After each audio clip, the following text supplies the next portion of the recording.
What's up, guys? Thanks for hanging out for another late night live stream. Hopefully, my audio is working. Somebody's going to tell me for sure if it's working or not. We're going to be streaming from the theater tonight in celebration of Avatar 2. We're going to be watching Avatar 1 in the theater in 3D. So I got the 3D glasses out today. We got the Expand 105 Bluetooth 3D glasses. So we're going to be rocking in here tonight doing that. Let me know if my audio is good. I'm streaming something a little bit differently with the audio today.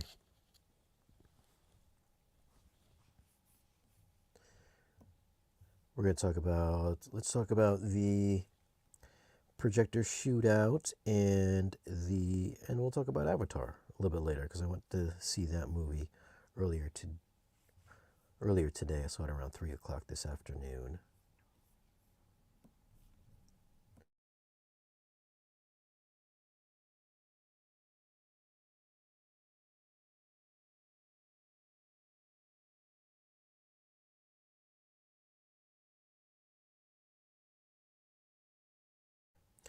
All right, so that's cool. The audio's good.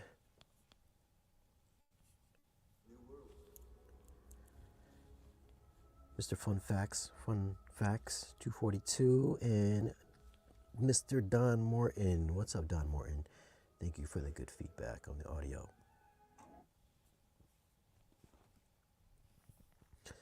Let's wait for some more people to come up in here. I know it's a little bit late tonight, but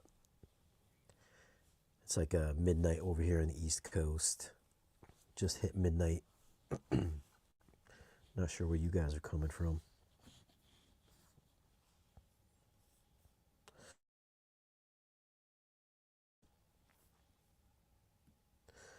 But let's talk about first the Projector Shootout that we covered over the weekend.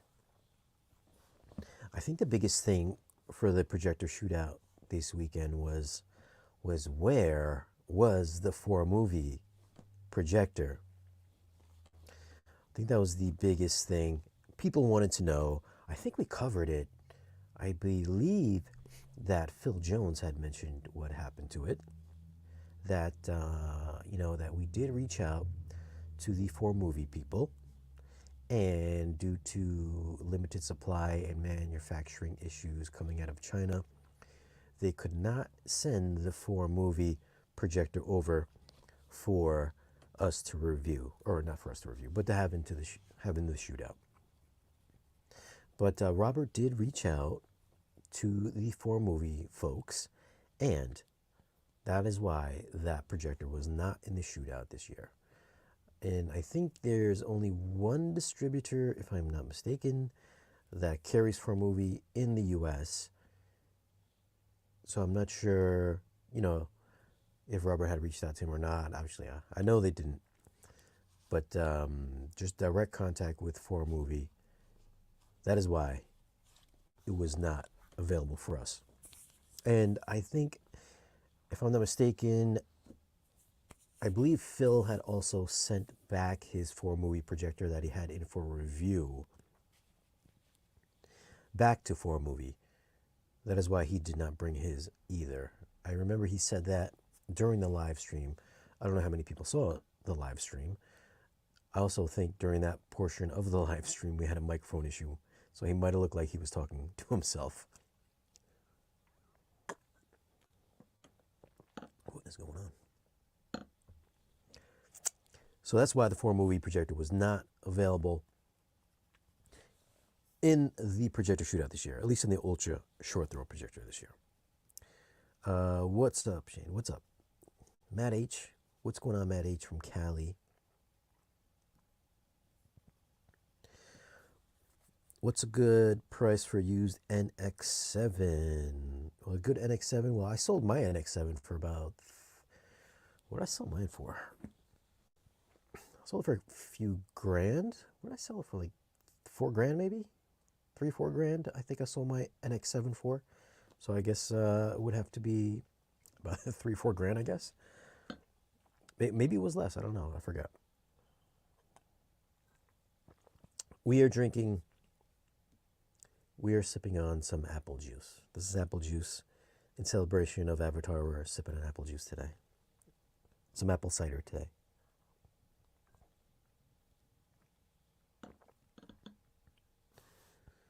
Distinctly remember the fact it was stated and reminded folks over the 2-day live stream criticism was totally unfounded. Yes, they had mentioned it several times. I think I had mentioned it myself during the live stream as well. What happened to it? Because Robert was sitting next to me and Phil was also sitting next to me, so I believe I said where it was, why it wasn't there also.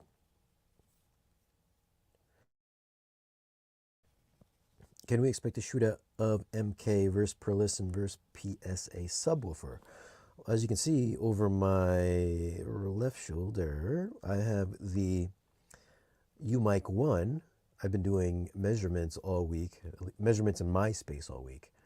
So I've been working on these reviews, these subwoofer reviews. I already measured the PSA, I measured the REL 1205s, and the M&K. So that should be coming out, at least one review coming out probably next week. But as far as the shootout, the ultra short throw shootout, it was I think this is the second time he did the ultra short throw shootout. I think we did the first one a year ago, maybe 2 years ago. And then this year we did the first long throw shootout. I don't think he's ever done a long throw shootout before. But for the ultra short throw shootout, honestly, I did think that the AWOL won. So I'm a little bit surprised that the AWOL lost to the LG, because me personally, I did prefer the AWOL over the LG. I think it's a brighter projector. I thought it was a sharper projector. And I thought the black levels were better on the AWOL as well. So I'm not really sure how, not sure how the LG pulled out a win on that one. The one thing I will give with the LG, I think, what is it, the 915? So the 915 has a somewhat, I don't want to say a sharper look, because I think the AWOL is a little bit sharper.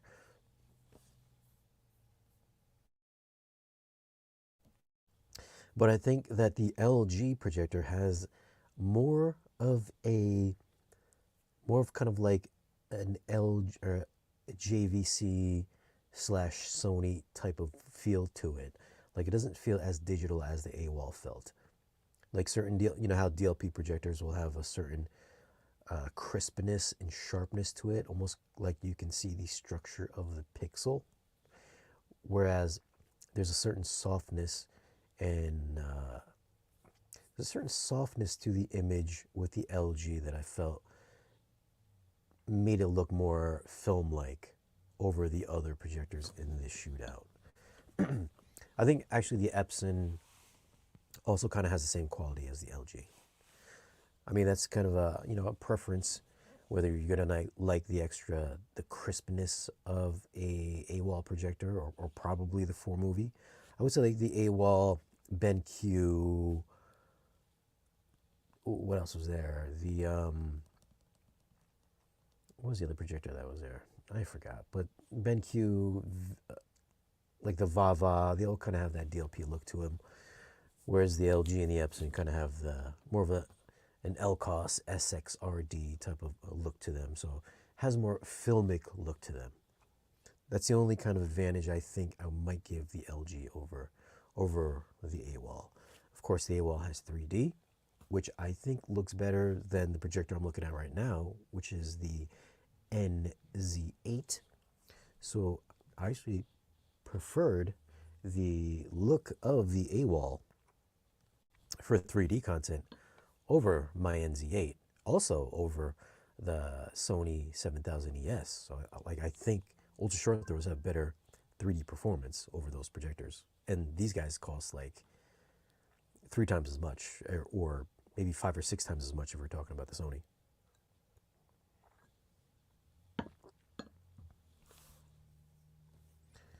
Oh no, here we go. We got some spammers. So yeah, ultra short throw.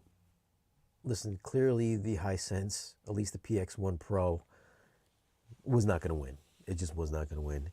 And the black, it was just like the dimmest projector out of the bunch. It really kind of lacked that punch that the other three projectors had. I don't know what their L9 would have looked like. I don't think I reviewed that one. If I did, I totally don't remember it. But I know that the PX1 Pro was the dimmest out of the bunch in the shootout. Whereas the AOL was the brightest for sure. I don't really agree with the LG, but whatever. I guess the majority of people did. They did vote for the LG.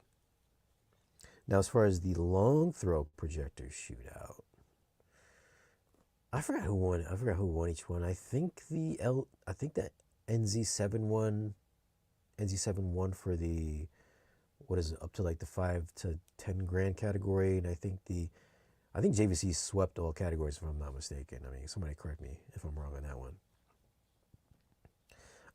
What's up, Craig Osterberg?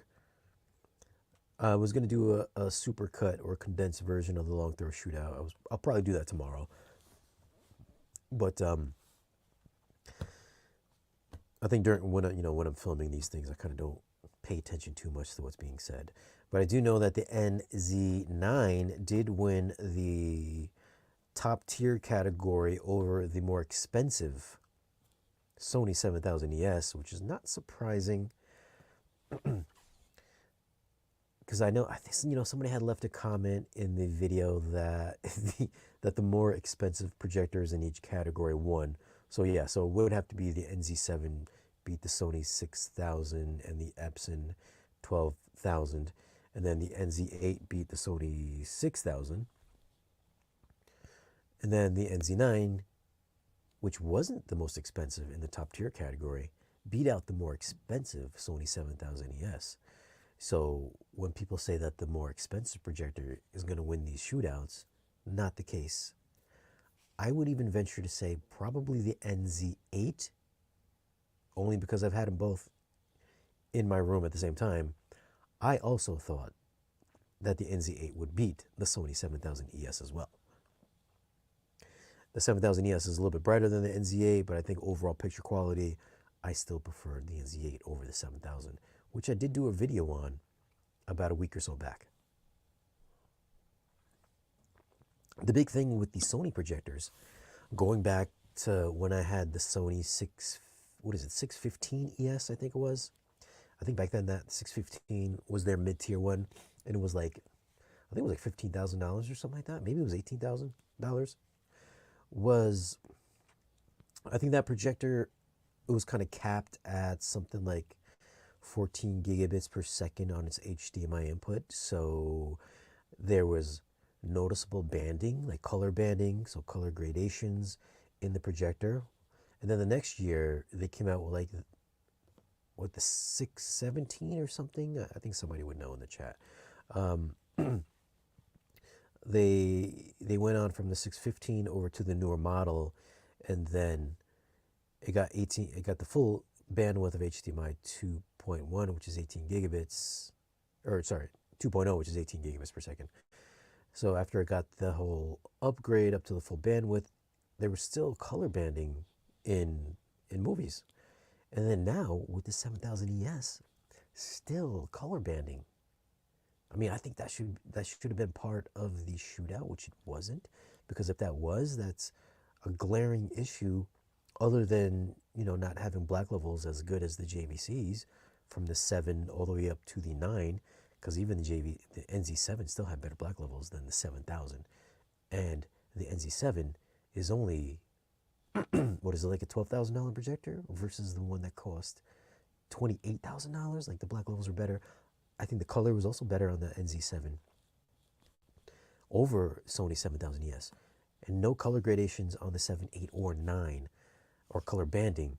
So I think that's a big issue. I don't know why people aren't even talking about it or even mentioning it. Like, are people blind? It's just not a thing.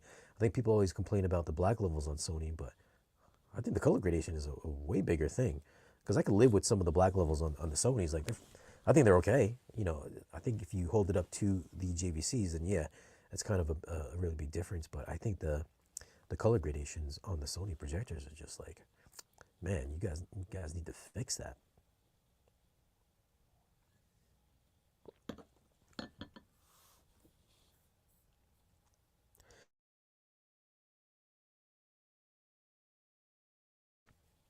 Now, whether or not Sony's going to address that, I don't know, because nobody's really said anything about it. So I think it's a big deal. I said it in the I said it in my review. Oddly enough, nobody even like even though I said it in my video, my review, nobody still even brought it up. They just kept on bringing up the black levels, and I think the color banding is a much bigger issue.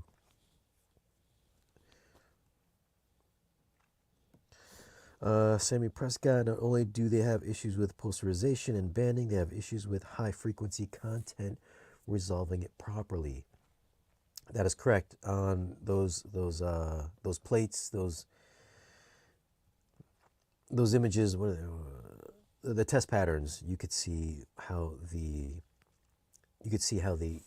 it would like shift colors, like those squares. I don't know what that chart is that they put up, but it would it would those graphs would have different colors. They were like blue and like pink and purple, and the JVC, they had you didn't get it with the JVC. The only thing you got with JVC with the 8K upscaling was you got a little bit of you could kind of see a little bit of snow or a little bit of noise in the pattern with the 8K upscaling on.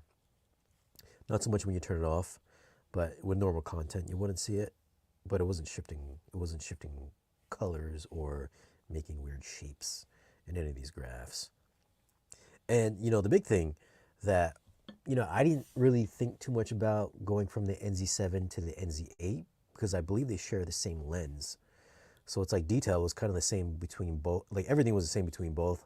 I think the 8K upscaling is a little bit better on the NZ8, but obviously the NZ8 is a bit brighter than the NZ7, so that's like the main takeaway I took from the NZ7 to NZ8. But then going to the NZ9, seeing certain patterns in clips, that lens on the NZ9 is, I think, drastically better than the NZ8 and 7, obviously because it's like the same lens, but drastically better than what I saw on the 7000 ES and the other two. Actually, drastically better than any other projector I saw there. Because we were just seeing detail that I had not seen before in any of the demo clips that they played at the show. Or like on the buildings, we would see like little step ladders and windows, or just like razor sharp on the NZ9. I didn't think it was gonna make that much of a difference. That's why I got the NZ8, because I was like, oh, I don't need to spend twice as much for the NZ9. So what? It's got a 100 mil lens versus the 65 or 85 mil. I was like, I didn't think it was gonna make that much of a difference until I actually like seen it in person. So now I'm just like, fuck. I should have just said, yo, send me the NZ9 instead. Now I'm just kind of like, yeah, it's fine, because like going from the 7 to the 8 was just like, yeah, it's brighter. Like HDR's got a little bit more pop, but it wasn't like a big drastic difference between the 7 and the 8. And then just seeing the 9, I was just like, wow, man, I should have got it because that lens is just better. I don't even think there was a big enough difference between the 7000 ES and the NZ8. Actually, I don't think there's a big enough difference between the NZ7 and 8 versus the 7000, except for like brightness. The 7000 is brighter.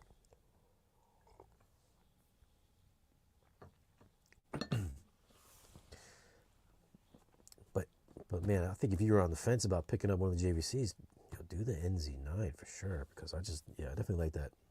I definitely like the lens on that was just better. Yeah, the 8 has the color filter, better 8K upscaling, and is brighter.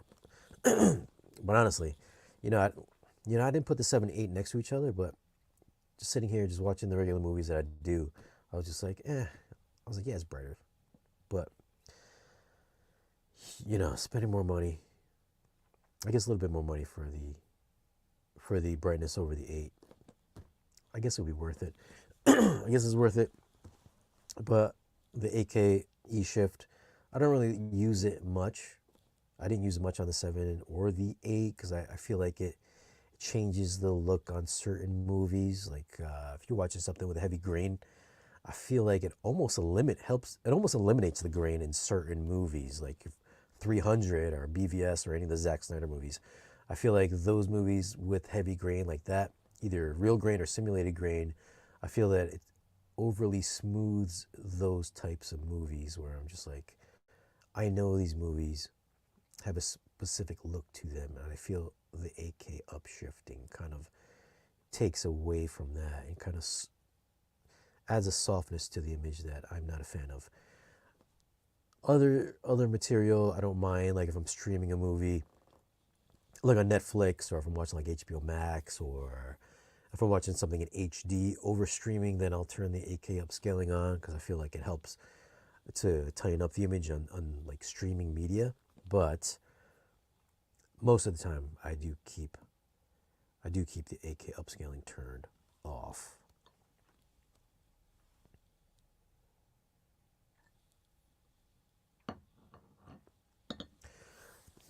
But I do think that, you know,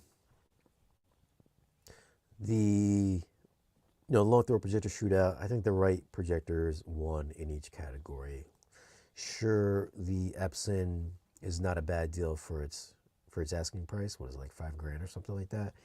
It's good, but it doesn't resolve the same amount of detail as the native 4K projectors do. Maybe kind of hard to tell if you don't have them both at the same time, side by side, but it was noticeable. It was noticeable in person when we were there. It's still a good alternative if you don't want to spend $10,000 and above. So Epson is a solid choice for that. Very bright projector, I will say that. It's definitely a bright projector. But yeah, I think the JVC definitely, they swept all the categories, rightfully so. I don't, still think that 7000 ES is just overpriced. I think it should maybe just cap out at like 20K max. I mean, that lens is pretty good for what it is. They did have on the reality creation, which kind of artificially gave it extra detail. I don't know why they did that. I don't know what the rationale was behind that, like putting, just the out of the box settings. I mean, I suppose if, most people might not get those projectors calibrated, but I think if you're spending like 25,000 and above for the 7000 NZ9, you're probably going to get those calibrated. Like those folks are going to get those calibrated. So using those out of the box settings, I was just like, man, I don't know. I don't know if you should turn on the 8K upscaler or not, if that's an unfair advantage.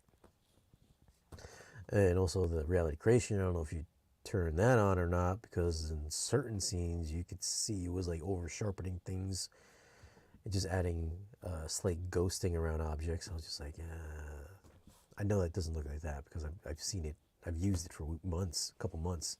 I was like, you should probably turn off reality creation in those situations. But they wanted to keep everything on,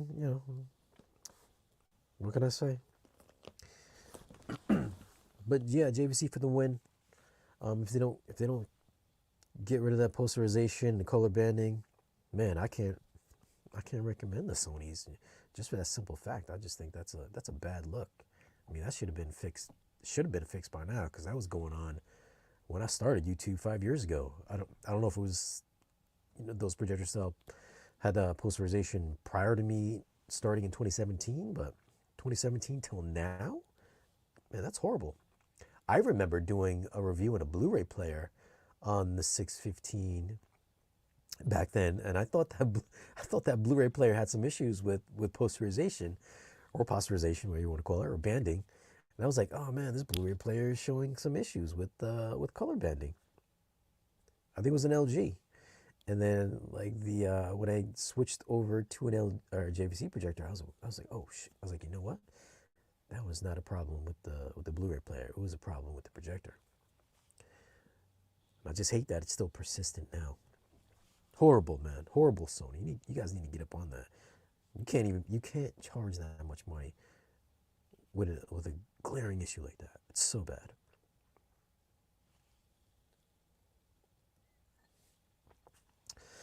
Calibrated at 7000 for a client. Most people get an 8K plus projector, some sort of calibration. All right, well, 8K and above, there you go. Get it done. 7,000. Did that client notice that posterization of the projector?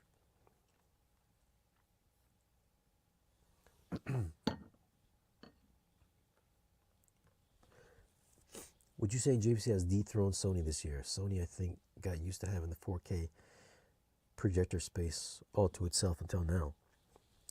I don't know if Sony's ever been better than JVC, honestly. I don't think so. Listen, when I first started the channel, the only reason why I bought a Sony was because I got a really good discount on it. That's the only reason why I got a Sony. You know, Sonys have a specific look to them. When I when when I would when I would equate Sony to like a really high-end LCD display, like a mini LED LCD display. You know how LED LCD displays have a specific look to them, and then OLEDs have a specific look to them.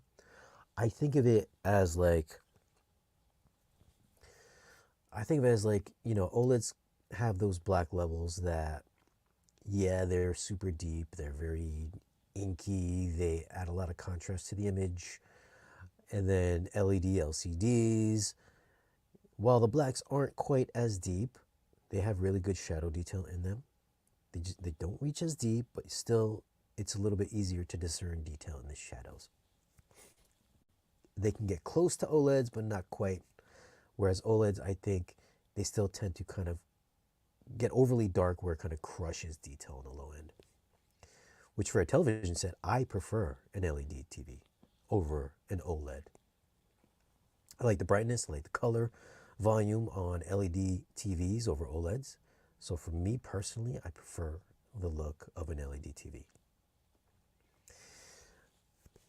Also with an LED TV, I think if you were like when I think about these two, as far as like detail as well, if you were to draw a picture using one of those using a pencil, if you were to draw an if you were to just like draw letters or just a photo image, and you were to use a mechanical pencil, you know those mechanical pencils where you can get like a 0.3 or 0.4 or like millimeter, what is it, millimeter, centimeter, little sticks of lead where you get a super sharp mechanical pencil, and you would just draw a photo with that, like a comic book or something like that, or illustration, where everything is always constantly razor sharp. Whereas on the OLED, I think of it as if you're going to draw the same picture and you were to use a ballpoint pen, the LED set is just crisper looking. It's just sharper. Edges are sharper, just crisper. Whereas OLEDs, I feel it has like this ballpoint pen kind of look to it where everything isn't as razor sharp. But because it's a ballpoint pen, it's so black. Well, a black ballpoint pen.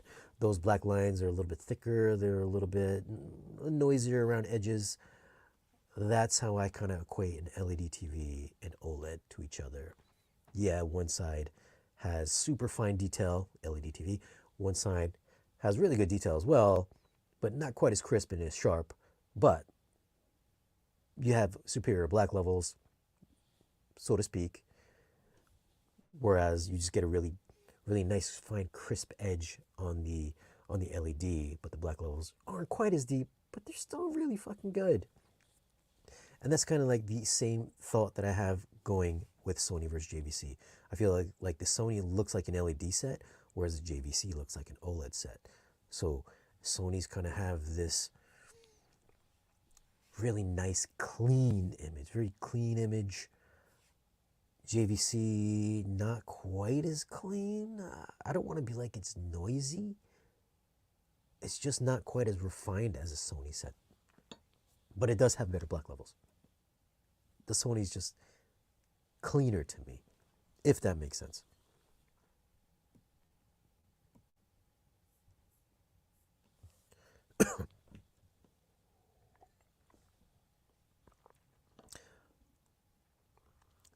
What else we have? Panel degradation for Sony. I don't know. I've never had a Sony projector long enough to see it degrade.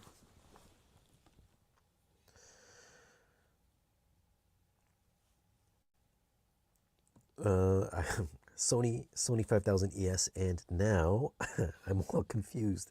Listen, I would get the NZ7 over the 5. Listen, I would get any JVC over the Sony personally, unless you're getting a really good discount on it. Then I can understand why you would get the Sony 5000 ES. These are Expand 10. I think these are Expand 105s. Expand 105s. Expand 105. Oh, look at that. I got the mirror image on. My bad. Hold on. Let me switch that around.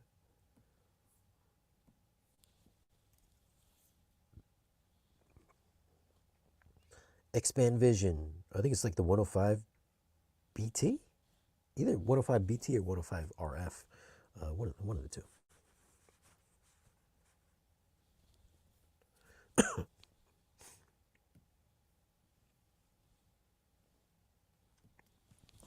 So if I'm watching the stream, does that mean I haven't found love?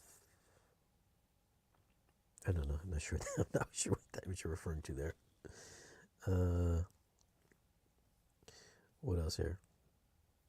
Oh, question for Mel Hayes. When am I going to announce the winner for the 5.1 system? You know, in that video when I unboxed, I was like, "Yo, I'm gonna review this in like 2 weeks." I think we're on week 3 now, and I still haven't reviewed it. Here's the thing: when I get products in, it's always like they come in lumps. They come in big lumps, where it's like I'll get a product in, I'll be like, "Okay, yeah, send me that sub," and then the next day I'm like, "Okay, send me that sub." Next day comes in, I'll be like, "All right, you send me that subwoofer too." Next day, "All right, send me that 5.1 system in." Next day, "Okay, send me that amp in." So now during the week, I've accumulated multiple products to review, and then I go in my kitchen and I look at all the boxes in my kitchen, and then I just look at it and I overwhelm myself, and I'm just like, "Yo, what am I gonna do first? What should I start on first?" And then I'll sit there, and then I'll make something to eat, and I've got so many boxes there now in my kitchen. I'm just like, man, it's like this big weight on my shoulders. I gotta stop doing it. I've been telling myself this for like the past 5 years. Like stop accepting so many products to do, because it jumbles my brain, and I don't know which one to pick first. I think that week was like a month ago. I unboxed maybe like 4 or 5 subwoofers, and I've listened to all of them. I just haven't got to review any of them. I just started doing the measurements for them 2 days ago. So I still gotta plug those in to take care of that, so I can announce the winner for that. So I don't know when that's going to happen. Hopefully within the next month or so. Yeah, after I put it out to them, I'm assuming the color banding. Yeah, man, that sucks, dude. I hate color fucking banding. Banding is fucking horrible. When you're spending that much money, man, you can't have banding your projector. Horrid. Absolutely horrible. At Shanley, would AudioQuest HDMI 4D8 help with the JVC projector? The AudioQuest, I don't know, help it in what way, but I think if you just listen, I've got a 50-foot Rocketfish HDMI cable going to my projector, and it's worked fine for the past 5 years. I also got this cheap optical HDMI cable that they gave me for free. I don't know where I got it from, but I got that for free, and that works fine. So I don't have like a crazy expensive HDMI cable, and mine's been rocking fine, totally fine on my JVC projector. I think for like projectors, it's like it's gonna work or it's not gonna work. It's like ones and O's going straight to your projector. I don't know. Are you gonna see noise or anything? I could be wrong. Maybe I haven't done an A/B comparison, but I don't think you're gonna see a difference. Somebody correct me if I'm wrong, but I don't think so.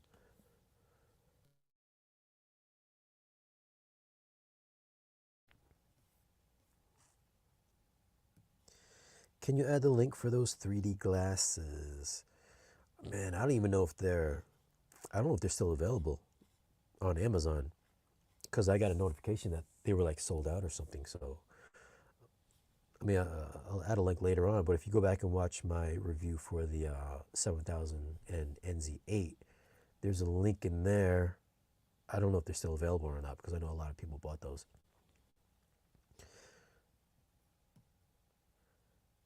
Do I have the Cinema 50? I do have the Cinema 50, and I still got to review that as well. I still have not reviewed that.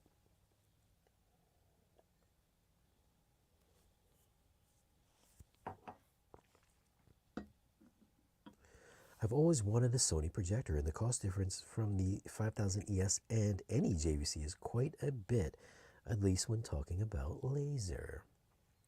Yeah, what is the 7000? I think I think the 5000 is, what is it, $7,000? Then I think the NZ7 is either 11 or $12,000. So could be wrong on that, but I think that's what it is. So I guess maybe like twice the cost. But listen, I think you're gonna be happy with that. You know, I think you'll be happy with the JVC. I mean, I'm sure you'll be fine with the 5000, but if you're a stickler for image quality, I probably wouldn't get a Sony.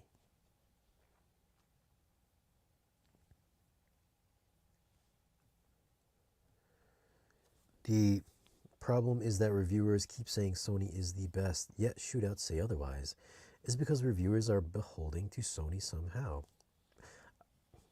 I don't know. I don't know what reviewers are saying Sony's the best. Maybe TV wise, projector wise, I still think reviewers are saying JVC is the best. I don't know. I don't know what reviewers you're talking to, but there's no way unless you're just blind. I don't know what reviewers are saying Sony's better.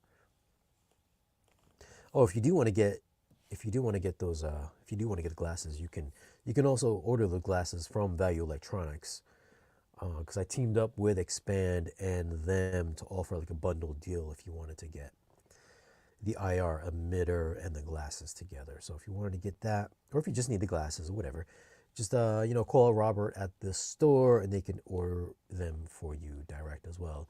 And I'm sure you'll get a discount. They're not that expensive. These glasses are cheap. They're like I think they're like $25 or something like that.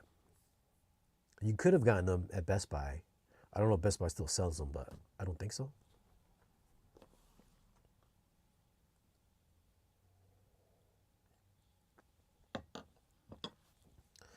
But let's talk about, that's the shootout. I'm gonna put up a little short and condensed version of the shootout on the channel probably tomorrow after I wake up. So I've got to edit down that video. Listen, these shootouts are like 8 hours long, and trying to get them down to like 15 minutes, it's like I got to like sift through 8 hours of footage. And I don't think I left any breaks in the video for the long throw shootout like I did for the short throw. So that's going to be a little bit hard for me to go through. But that should be dropping tomorrow. I'm going to try to work on that tomorrow. I've read the 5000 ES is at least better than the Epson 12000.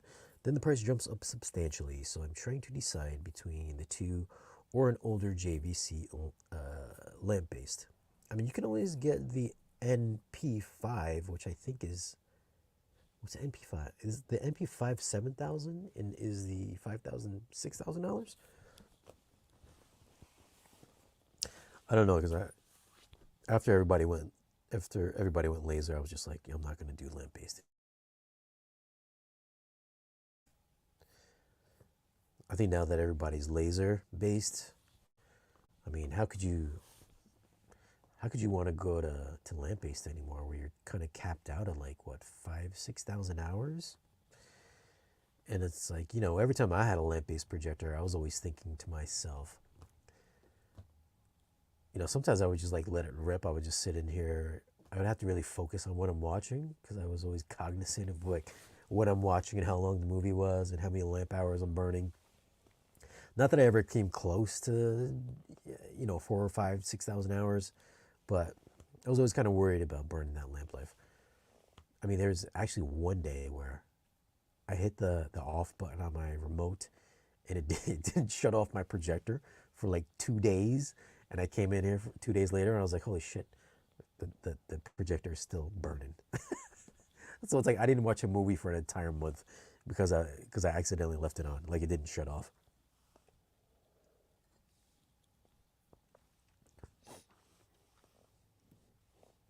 There you go, MP5 6K. I think it smokes the 5,000 all day. Psh, there you go, man. There you go. He calibrates. I think he would know. I don't know if this was answered before, but since you've been in the shootouts, what's your honest opinion on UST? Are they comparable to long throw? No, they're definitely not. At least not. No, they're not comparable to long throw projectors. They're just they're just not. The I'm trying to think if there's anything that's comparable to. The only thing I think a UST beats a long throw at is 3D material, and that's a really niche group of people that care about that. But I think that's the only area USTs really win. Or even like brightness for money, I think a UST wins. Like the AWOL just seems like it's brighter than these crazy ass $20,000 projectors. But I mean, just detail, just the cinematic, filmic look. These ultra short throws don't quite have it, or the black levels, the shadow detail, highlight detail is just not there. I mean, they get a little bit better every year, but compared to Sony or JVC, no, no, not really, no. I think they're comparable to Epson projectors, but definitely not a Sony or a JVC. Just the black levels alone, just not. I don't know. I don't know. Maybe they came out with like a dual laser ultra short throw projector, like a Christie projector, and they put that in the UST. Maybe that could help to kind of maybe equal out the playing field. Does that probably cost a lot more money? But I don't think so. I think the closest thing I saw that would look like a JVC or Sony would be Sony's really old, like 1000 ES ultra short throw projector. I think it's the 1000 ES. I think that's the only thing that I had seen in ultra short throws that come close to these guys. Now, if we're talking about ultra short throws compared to like other DLP projectors, like a BenQ or who else have BenQ or Optoma, then yeah, so those are comparable to those long throw projectors, because those long throw DLP projectors, the same type of image. These still suffer with the black levels in HDR. So yeah, USTs and long throw DLPs in that price range, they're comparable to those, but not to a JVC or Sony.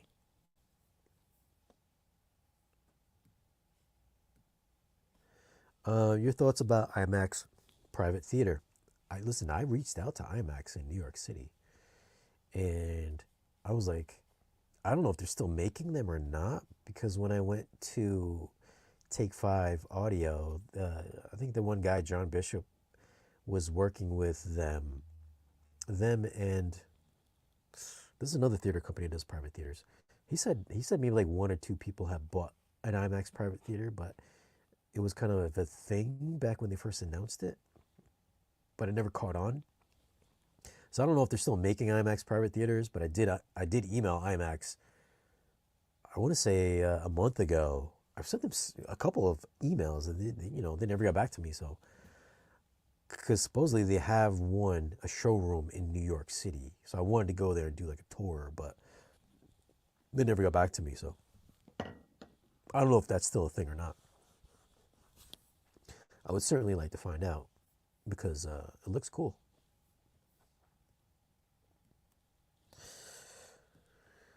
Contrast is better on lamp, and if you can get a used NX7 for 4K, you can buy a lot of lamps for the 8K you save over the NX7.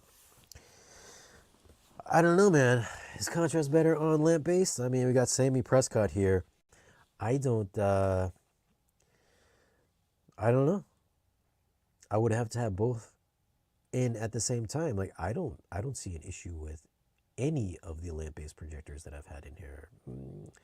Maybe the Epson, but brightness, longevity-wise, Come on, man, laser all day.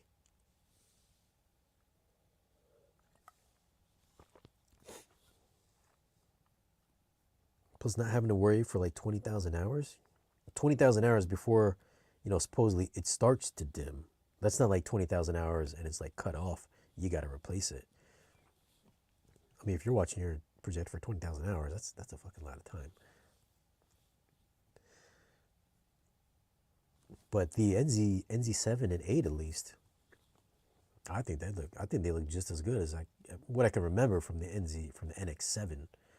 With the new update, I think they got a couple different modes for the laser dimming. I think mode 1 is like the quickest off. Mode 2 is a little bit slower, but dimmer. And then mode 3, I was actually just looking at it today, keeps it brighter, but also a nice smoother transition to black. So, and then it gets just as black as from what I can recall from the NX7. Between a laser and lamp, that is true. MP5 and NX7 will have higher contrast than an NZ7. Oh, all right, there you go. I guess you would know. Like I said, I'm looking at it right now. I have no problems with it at all.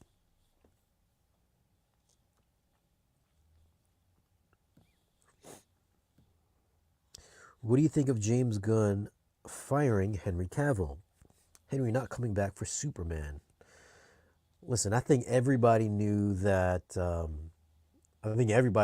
Once Black Adam underperformed at the box office, which I think would have been like testing ground to see if Black Adam 2 would happen or if Cavill was going to come back as Superman. I think if it would have made like $700 million and above, I'm sure we'd see like a Black Adam 2, and I'm sure we'd see Henry Cavill back as Superman. But since it underperformed, I think it was just like a serious like reset from the start from there. So I don't think, I think because that movie kind of failed, just like all the other DC movies before it, except for maybe like Wonder Woman and Aquaman, it was kind of like it was going to happen. It was like inevitable that was going to happen. But, that being said, per I think that Variety or per James Gunn himself, he did say they met with Henry Cavill about still continuing on in the DC universe in a different role, which I think Jason Momoa, the word is, he's going to still continue on in the DC universe, possibly as Lobo. He seems to be happy transitioning over to a different role because I think he teased that in like his Instagram post or something. And I know Henry Cavill definitely wanted to be Superman, but I'm sure they're going to move him over to a different role, a different comic book role. So I'm sure he's still going to be in the DC at some form or another.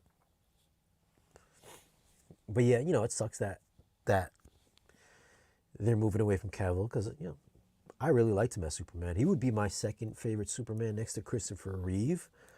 Or if we want to be more accurate for modern day comics, then I would say maybe I would put Cavill above Christopher Reeve on his portrayal because it's a little bit more serious. But everybody knew that was going to happen. I guess they're going to start off. James Gunn is writing a new script as Superman at the beginning, earlier on in his career at the Daily Bugle, where he meets Jimmy Olsen and Lois Lane. So at least we're not going to get a new origin story. And I guess the talk is that Ben Affleck wants to direct a movie for DC. So I think James Gunn said that he met with Ben Affleck about doing a movie with DC, and Ben Affleck is interested in directing a movie.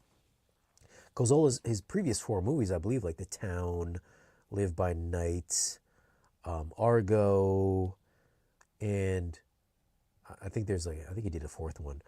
All those movies have been with Warner Brothers as a director. And I think he starred in Argo too. I think he won an Oscar for that one, if I'm not mistaken.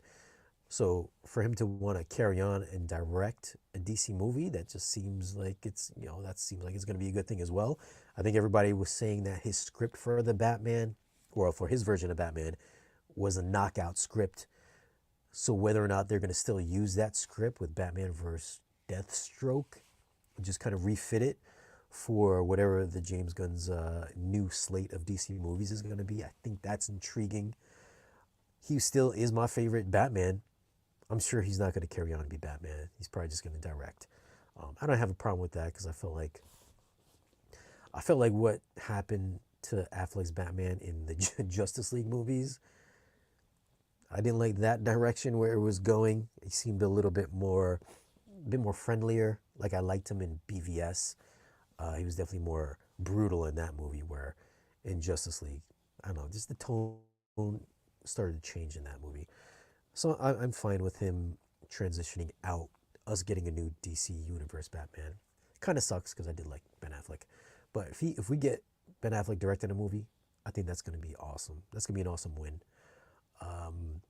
I hope that the new DC Universe, I hope it doesn't turn into like a Thor, Love and Thunder. I hope every movie doesn't have jokes in it. But I got a feeling that we're going to get that type of almost Marvel Guardians of the Galaxy-esque type of feel to all of the movies going forward. Shazam-esque. I hope it's not too funny. I mean, I did like what James Gunn did with the Suicide Squad, how it was still bloody. It still had a lot of gore in it. It was still serious, but with some nice humor mixed in. So I'm hoping the new DC universe kind of follows that path of what we got with James Gunn's Suicide Squad, because that would be kind of badass, where we get that dark humor and serious tone with some levity to it, but still keep it really, really serious. So I'm hoping, that's the kind of tone that James Gunn is going to be leading these films in. Anyways, that's my thought on what's going on over there in DC Universe. Super chat here. Let me see. Where was it? What's up, Tony? Thank you for the super chat. Happy holidays, Mr. Lee. Thanks for sharing the Projector Shootout last weekend. Your efforts helped me decide on the AWOL 3500. The whining was unfortunate, but it's all good. Yeah, I think, like I said earlier on in the stream, I think a lot of the complaints were that the 4 movie was not there. Listen, I've not seen the 4 movie Projector. As far as I know, the 4 movies are rebranded Feng Mi, if I'm not mistaken. Correct me if I'm wrong on that. I think, I don't think that projector is as bright. Listen, I don't want to pass any judgments on it because I've not seen it, so. Just by looking at the specs, from what I could tell, it was a projector that was definitely not going to win in the brightness category. If it looked like anything like any of the other Chinese manufactured projectors like Xiaomi, was Xiaomi even in any of the other shootouts? Because I'm envisioning the 4 movie looking like a Xiaomi projector, and if that's the case, I would think that the AWOL would still win. And even the LG. I mean, I could be mistaken. I don't know. I haven't seen it. But yeah, that was unfortunate that people were complaining about that. Maybe next year. Because I think this year was kind of maybe slightly rushed in its its implementation this year. I mean, I think some of the things definitely could have changed. They kind of went with out of the box performance with pretty much all of the projector shootouts this year. So I personally didn't agree with that. I would have liked all the projectors to have been calibrated, but I get the rationale with the out of the box performance. Either way you look at it, there's always going to be the out of the box performance shootout that people want. And then there's going to be the calibrated performance that people want. So I think this year they went with the out of the box performance with a minimal thing. I think the only thing they calibrated for was getting everything to D65, to the D65 white point on all the projectors. So I think that's the only thing that they calibrated for. Whether or not you like it, I think some people enjoyed it because I think the majority of the people in the world probably wouldn't get their projector calibrated. I think it's kind of like a really, really enthusiast type of thing, which to be fair, I mean, a shootout is kind of an enthusiast kind of event. So a little bit strange that they didn't calibrate everything. I think next year they're going to calibrate everything. I mean, I'm going to tell them, listen, you should probably calibrate everything the same way you calibrate your TV. So I think that's maybe have a different section where it's like calibrated and not calibrated. And that could be like a part of the shootout next year. But I did think that everything should have been calibrated, personally. But it wasn't. They did what they did. What can I say? I have no sway in any of the shootouts.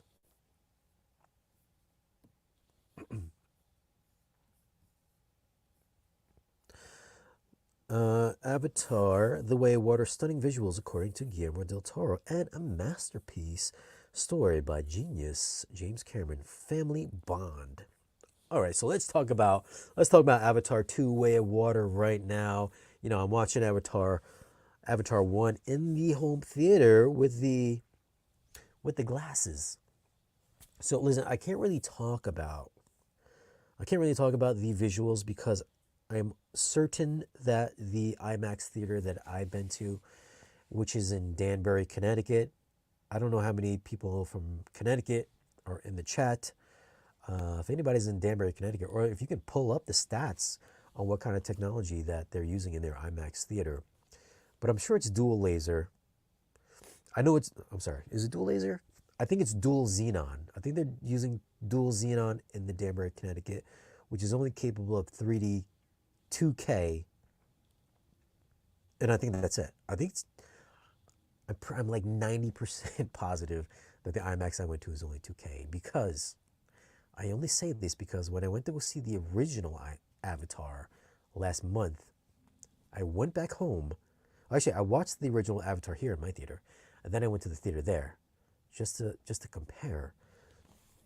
And it looked pretty much exactly the same as what I was seeing here, which on Blu-ray it's only 2K. Like, the highlights seemed overly hot. It wasn't, the resolution was still the same. It still looked the same, even though I think they upscaled it to 4K, if I'm not mistaken, for the re-release. But it still looked the same as it did here, so it wasn't super detailed for the re-release. And it looked the same detail that I'm seeing in my theater now, which, to be fair, is still really good. It still looks really good. But then when I went to go see it tonight, it still looked like the re-release, and it still looked like what I'm seeing here. So I don't want to pass judgment on what I saw tonight. I'm gonna go Sunday to, I guess, an official real IMAX. I've not been to it, but people have told me that the IMAX at Lincoln Square 13 is an official IMAX. I'm sure somebody must live in New York that has been to the IMAX in New York City at the Lincoln Square 13. If you have, leave a comment below if that is actually an official IMAX theater, because I would like to know officially for sure, because they don't really tell you in the app or on the website what they're using. So I can't really say that what I saw was 4K, because I don't think it was 4K. I think it was 2K 3D. The 3D looked good at this theater. I just was not blown away. That's why I can't say visually. I will say movie-wise, it was a good movie. I enjoyed the movie.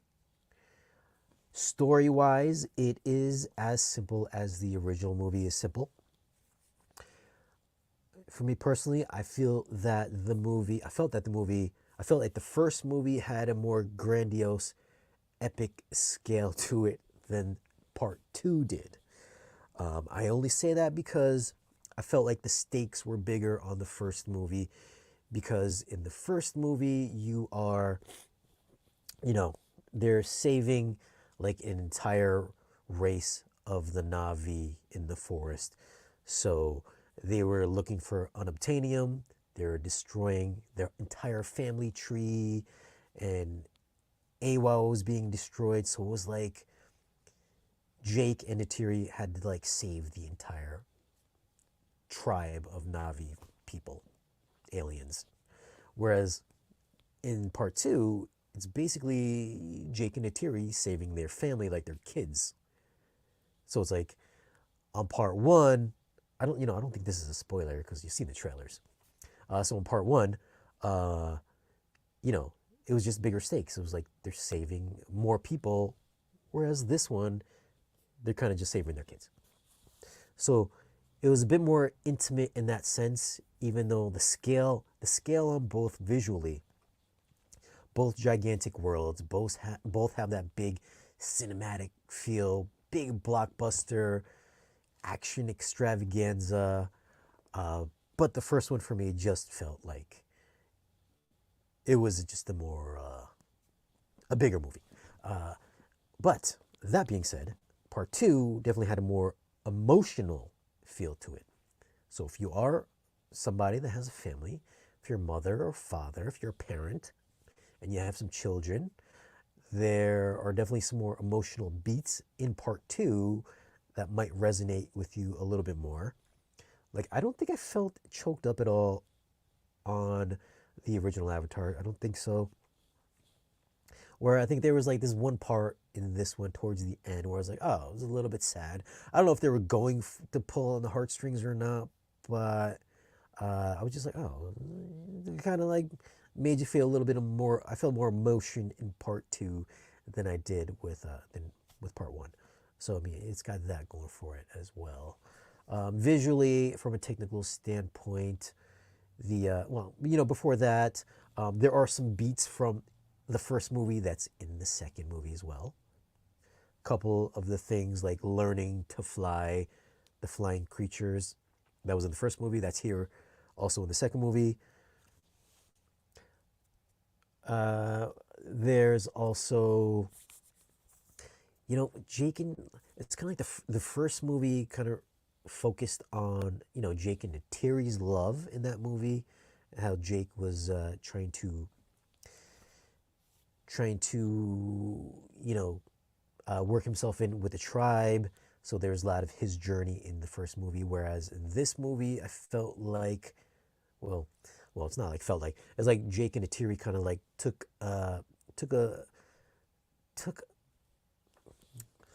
they just weren't in it as much as they were in the first movie. Like the kids were more of a central focus, I think, in this one.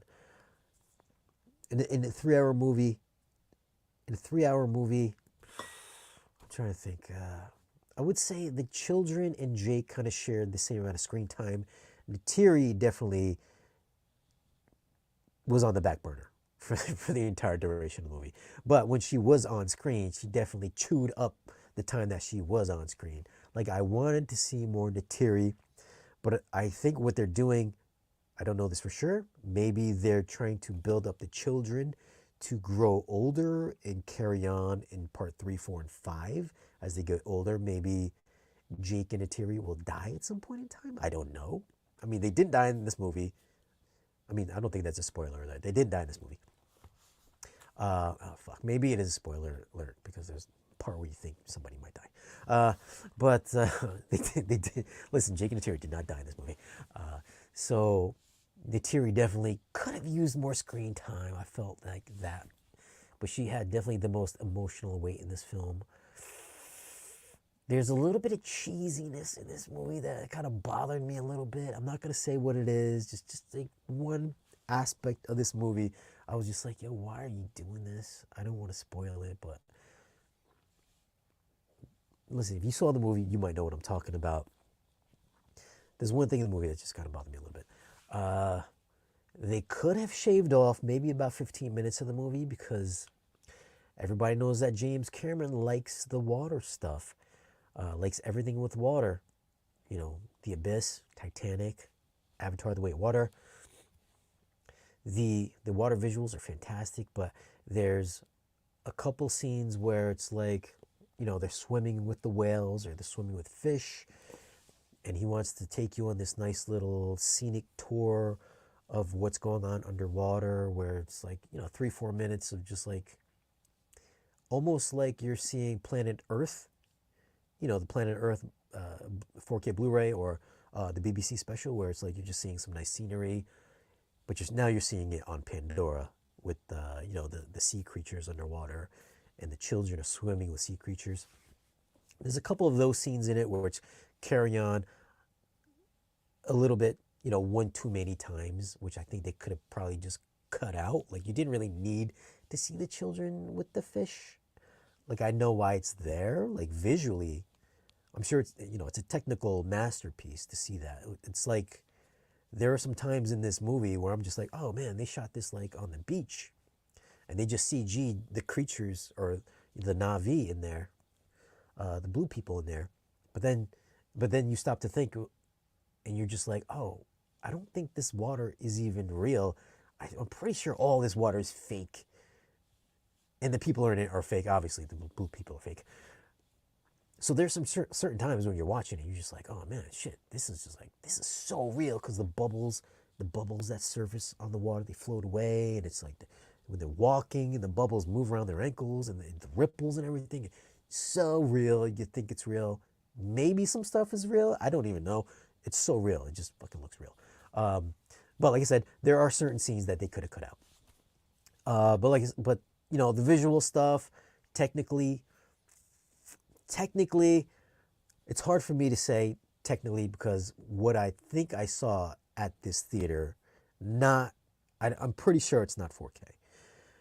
So when I compared it to what I saw at the re-release, I was like, oh, it doesn't look too different 3D wise in this particular IMAX. That's why I'm gonna go see it again, because I know this movie probably looks a lot better than what I saw at this theater. And I think it's going to be hard for people that don't have premium theaters in their area, maybe like a Dolby or a true IMAX or a true theater with 4K and 3D. Because I think if you're watching this movie in 3D, in 2K, or just 2K in general, you might not see that great of a difference between the older version and this one. So I really want to reserve my technical judgment for when I see the real version on Sunday. I might go see it again at the Dolby Cinema tomorrow, because I got the AMC A-list, so I might go see it again tomorrow.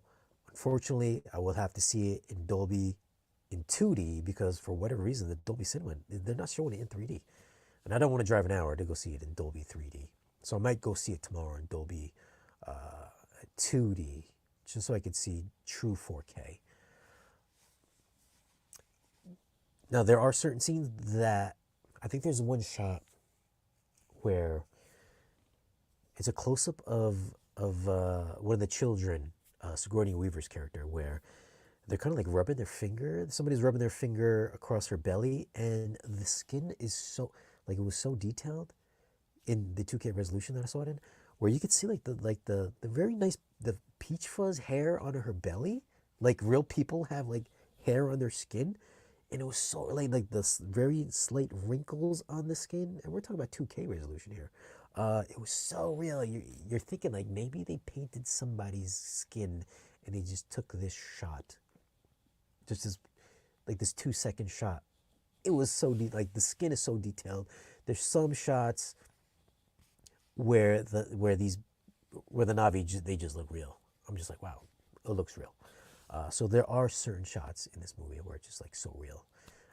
I'm sure it looks better in true 4K, but certain shots definitely 100% much better than what I saw in the original Avatar. I'm gonna reserve judgments when I see this actually in 4K. I think we're gonna do a video on it on Sunday after we get back from New York City. So yeah, just from what I've seen in this theater, there's also no high frame rate. I think the dumbing down of 48 frames per second to 24 frames per second, I think that is noticeable. I have not seen this movie in high frame rate, because this theater didn't do high frame rate, but I'm pretty sure in these specific scenes where it's supposed to be high frame rate, it looked a little bit different. It didn't look like 24 frames per second. Like it was a little bit more juddeриer than I think it should have been. So I was like, oh, this scene is probably in high frame rate, because I believe it switches during the course of the movie. So there are so there are some scenes, if you're going to watch this in a theater that's not high frame rate, you might see these this large amount of judder in these specific scenes. So there's that as well. The 3D again in this theater looked as good as what I saw in the original re-release, which is still good, still some of the best out there. I just in this IMAX, I just was not blown away. So there's that. I'm gonna see it in real IMAX Sunday. But overall, it's a good movie. I enjoyed the movie equally as much as I did the original movie. I still think the original movie is a little bit better. For me personally, I think it's a little bit better. I think some of my enjoyment was taken out of this movie for the fact that I kept thinking to myself, this wasn't 4K. Like I wasn't getting the full experience. So I kind of like took myself out of the movie until I could go see it on Sunday, if that makes sense. But story wise, still number one for me as far as like epicness. Two, a little bit more personal, more of a personal story, even though you get some fantastic visuals. That's my take on the movie. I'm going to do a full review on it after, on Sunday after I go see the real deal on it. But listen, I think this is going to make all the money this year for sure. There was a lot of families there, a lot of families at the theater I was at. I'm going to say the theater I was at was maybe like halfway full, whereas the theaters in New York City, I guess the True IMAX, they were all sold out, at least as sold out as they can be, except for maybe like the first row in the theater. So every showtime over the weekend, the New York City IMAX was pretty much packed, pretty much sold out. So I'm kind of looking forward to that, to watching the movie with a bigger audience that might be a little bit more receptive towards what they're seeing on screen, because this audience that I saw it with was pretty quiet. Listen, if I'm watching a movie, I'm excited about it. I'll clap at the beginning or at the end or during big parts, but this audience was just like quiet. So no reaction with these people.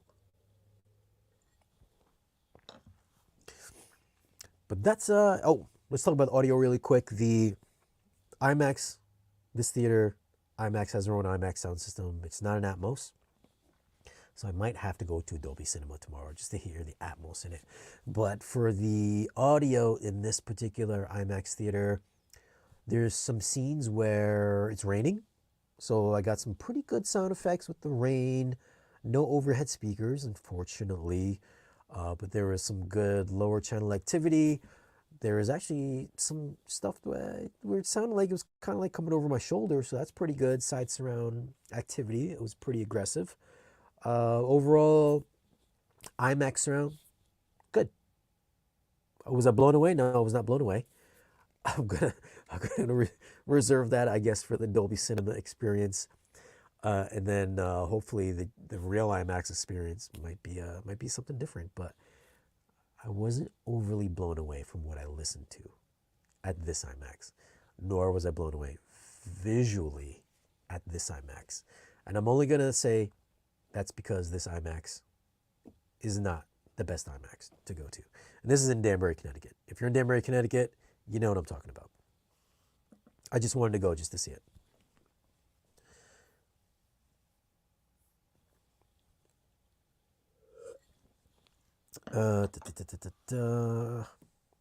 Yes, IMAX 3D for Avatar as intended.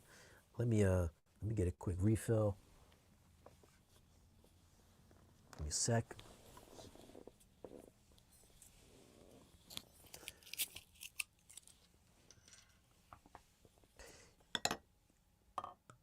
You know, I guess I would have to see it in 4K 3D to really think that this movie would make a really big push on 3D 4K television sets, because if this movie becomes one of the biggest, if this movie makes like $2 billion, then maybe I could possibly see this giving a resurgence to a 4K 3D spec at some point in time on 4K Blu-ray. I think that would be huge if this movie takes off and just like becomes the biggest movie of 2022. I would hope that we see some kind of a resurgence for 4K 3D. 4K 3D high frame rate, that'd be pretty killer. From what I've seen at this IMAX, not going to happen. But if people like it enough and it does make enough money, I could see where it could probably give a slight resurgence for 3D displays in 2020, late 2023, maybe 2024. I would like to see, if anything, I would like to see maybe the next version of Sony or JVC. I think it would more come to a Sony projector than it would a JVC projector, because this movie was shot on special Sony Cine Alta 4K 3D cameras. So I could see if this movie really takes off, starts breaking box office records, that the next generation of Sony projectors, I would like to see 4K 3D being supported in the Blu-ray spec and also on projectors in the future. I think that would be a huge thing and would definitely push, higher end 4K projector sales.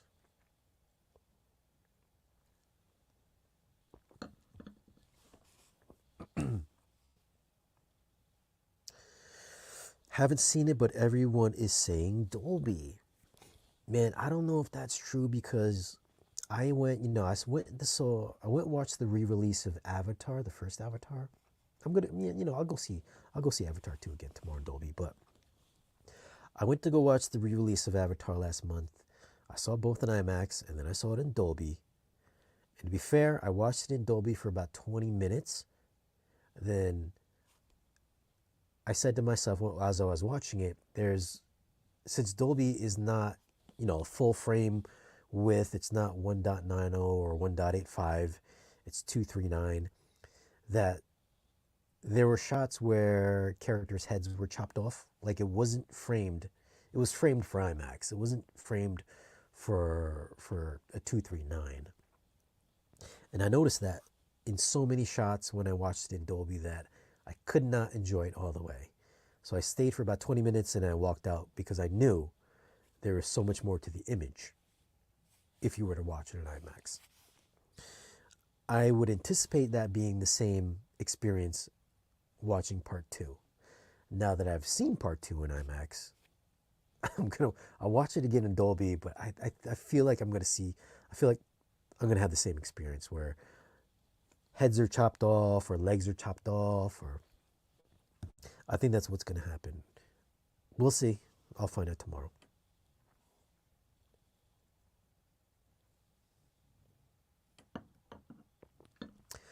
I just saw Dolby was the only way to get the switching HFR. Oh, is it? Okay, well, if that's the only way, I guess, I'll have to see.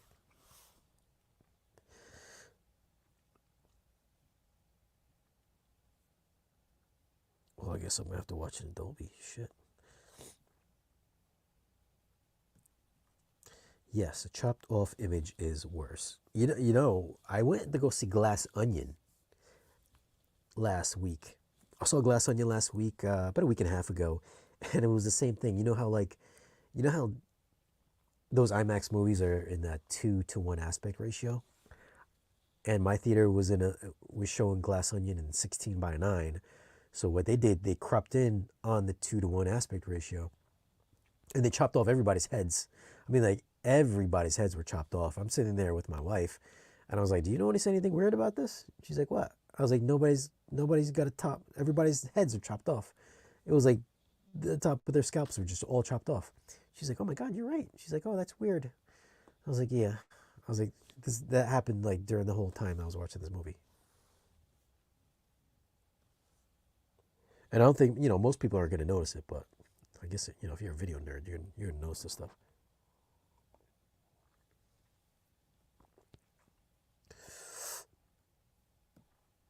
What is better about what's the question here?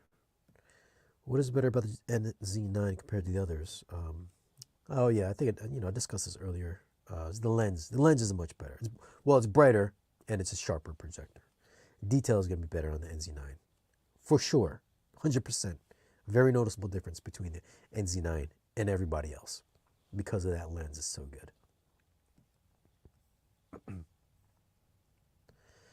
How'd Glass Onion compared to Bullet Train? Hmm, that's a good one. I would probably say I enjoyed. Man, I think I enjoyed each of them equally as much. Like, there's one thing about Glass Onion that I didn't like. There's a little change with Benoit Blanc. Like, listen, I don't care. Like for Benoit Blanc, when you watch the first Knives Out, they got the mystery, they got the people in the house, and then you have Benoit Blanc, Daniel Craig. He comes in, kind of like a Clouseau.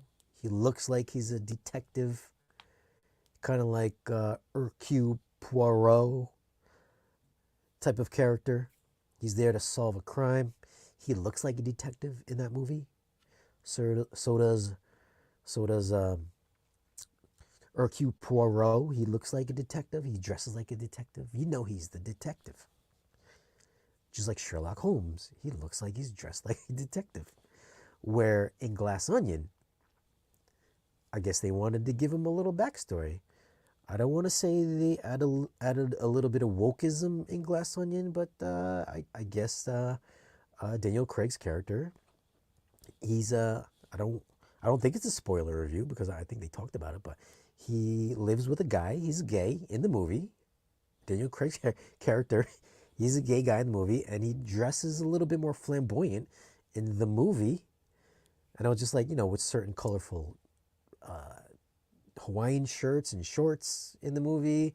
And I was just like, all right, I get it.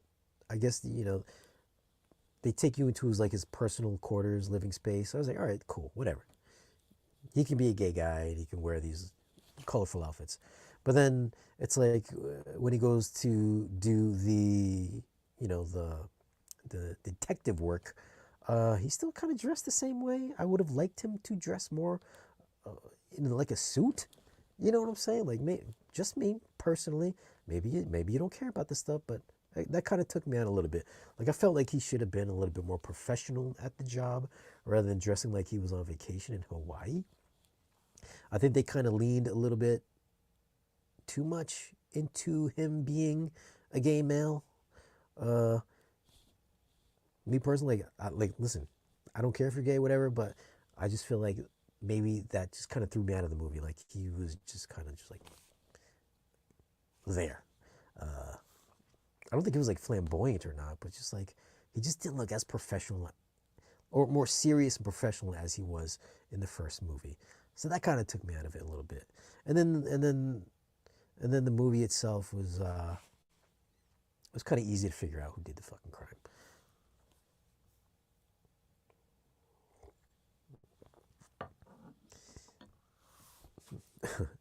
The bi gay stuff. uh, Listen, I don't care if you're bi or gay. That's fine with me. But I think in this particular movie, I don't think it just worked. I don't think it worked in this movie.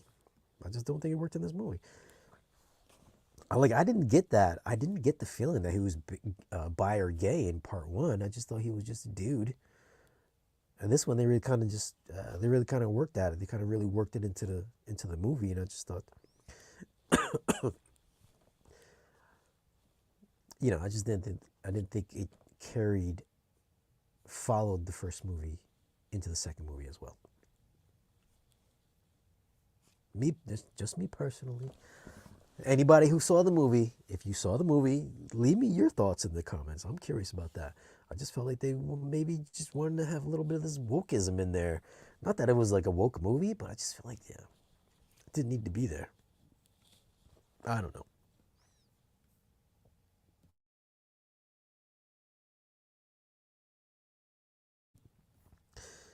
But did I like it? But I didn't like. But did I like it better than Bullet Train? I think if you would have shaved off about 45 minutes of Bullet Train, it could have been way tighter and a much more action-packed, enjoyable movie. I I didn't care for any of those backstories that they did in the movie, like the water bottle traveling out of the machine, getting into the hands of the guy, the Brad Pitt, or whoever had the water bottle, like that kind of stuff. Like I didn't care for any of that backstory stuff, and that took up a lot of time, screen time. Like if they would have shaved off all that stuff, like that didn't work for me at all. It was a little bit more different than what I thought it was going to be. So I mean, it was just like over. Bullet Train was overly long to me. So I would say I enjoyed them equally.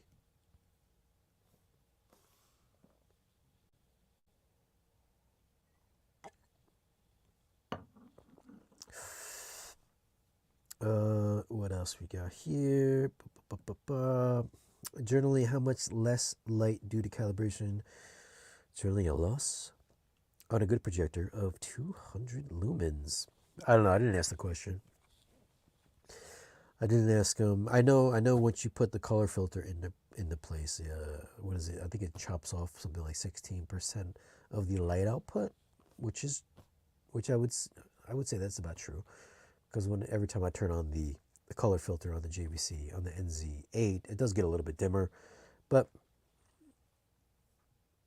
you know the color gradations look better once you put the color filter into place. So you saw Avatar 2. Yes, I did see Avatar 2. If you scroll back about 20 minutes, you can see my full review on Avatar 2. Yes, I agree with that 100% on Bullet Train. Yeah, it was just a little too much, man. A little too much. They could have shaved off so much more. It's a fun movie, though.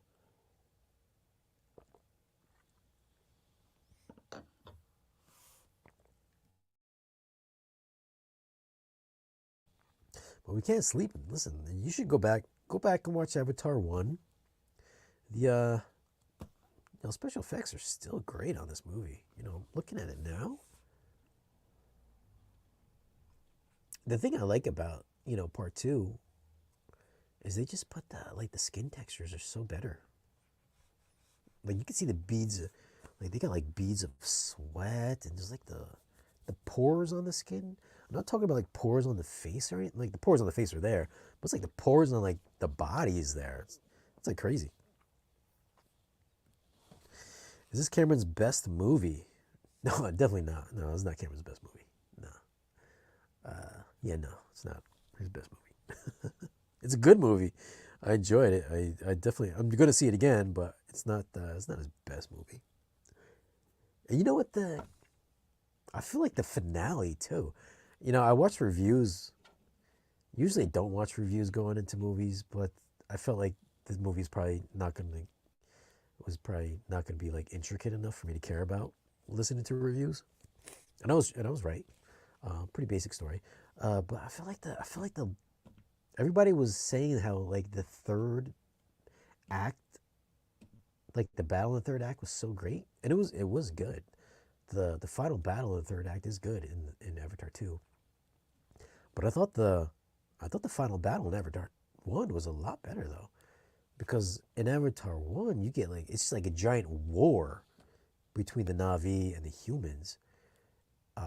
In part 2, it's still a battle, but it's like Jake and the family versus Quaritch and the soldiers on the boat. So it's not like this big war. It's just like it's just it's a smaller war. Like there was more shit going on in the first movie. It was just like the epic battle in the first movie, and I remember what because I forgot how big and how good the battle was in part three until I saw the re-release, and I was just like, it was almost like I saw it for the first time again when I saw the re-release, the last battle, and I was like, holy shit! I was like, this last battle is so good. This is like Braveheart epic battle in part one. I thought from what listening to the reviews, I thought it was going to be the same thing. I thought we were going to get like all the entire sea of water people coming to battle all the Earthlings in part two, but it was at a smaller scale. It was just at a smaller scale. Yeah, still good, but I still think the last battle in part one is better than part two.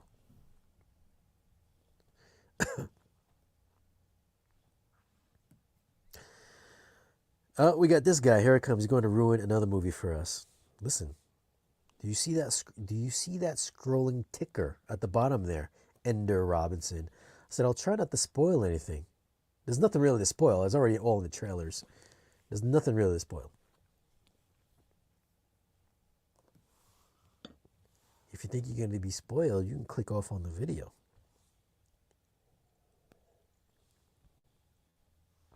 Hold on, what does it say? Girls right first. There ain't a single girl in this chat. I'll tell you that right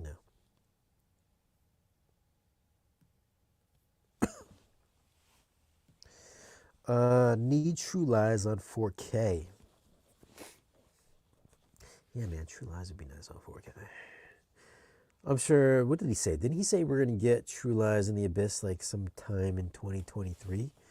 At least I think that was the news on some of the 4K forums that was going to happen.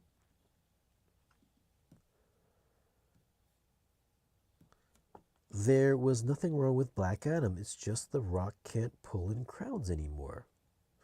Listen, I don't think it's The Rock can't pull in crowds anymore. I think the movie is just kind of mediocre. I mean, I like the movie. I've watched it several times already. But let's face it. It was almost like a Terminator 2 where, The Rock would almost be kind of like the fish out of water type of character. And then he had the kid.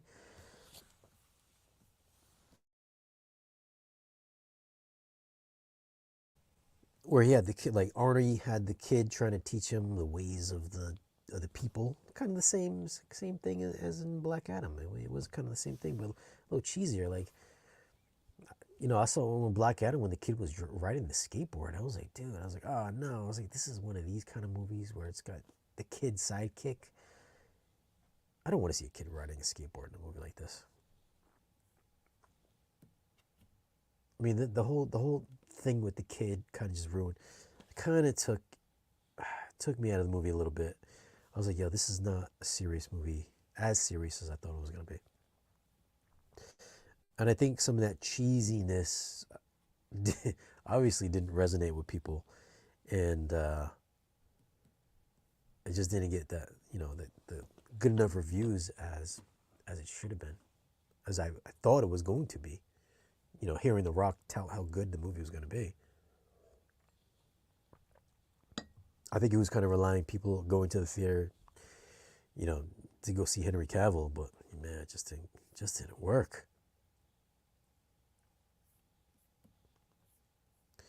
People just don't go to the movies as much anymore. That's the problem. I'm guilty too. Why would I when I've invested so much money in my home theater?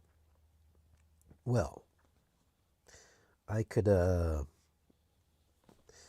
don't know, man. We've had some big movies. We've had a couple $1 billion winners. Top Gun 2, $1.3 billion. I think Doctor Strange, either Doctor Strange or the Spider-Man movie, I think those both made over $1 billion. So I mean, people going to theaters for the good stuff, at least for the big, the good big movies. The Batman made something like $700-800 million as well. That's nothing to sneeze at. Also, and Avatar 2 is the only movie for me buying tickets to where the theaters were actually sold out. So I'm expecting Avatar 2 to be another huge, $1 billion moneymaker. I don't see how it couldn't be. I mean, even like Black Panther and the Batman, none of the theaters where I pre-ordered my tickets were sold out. This is the only movie. Avatar 2 is the only movie that's been sold out. So I mean, there's definitely people going to theaters. It's just got to be something that's gonna, something that's gonna resonate with a lot of people. And I think Avatar 2. Well, all those other movies, obviously Top Gun resonated with a lot of people. Doctor Strange and I'm sure Avatar 2 is going to resonate with a lot of people, especially families, because it's a family friendly esque movie. Some violence in it, yeah, but I think it's going to resonate pretty well with a lot of people.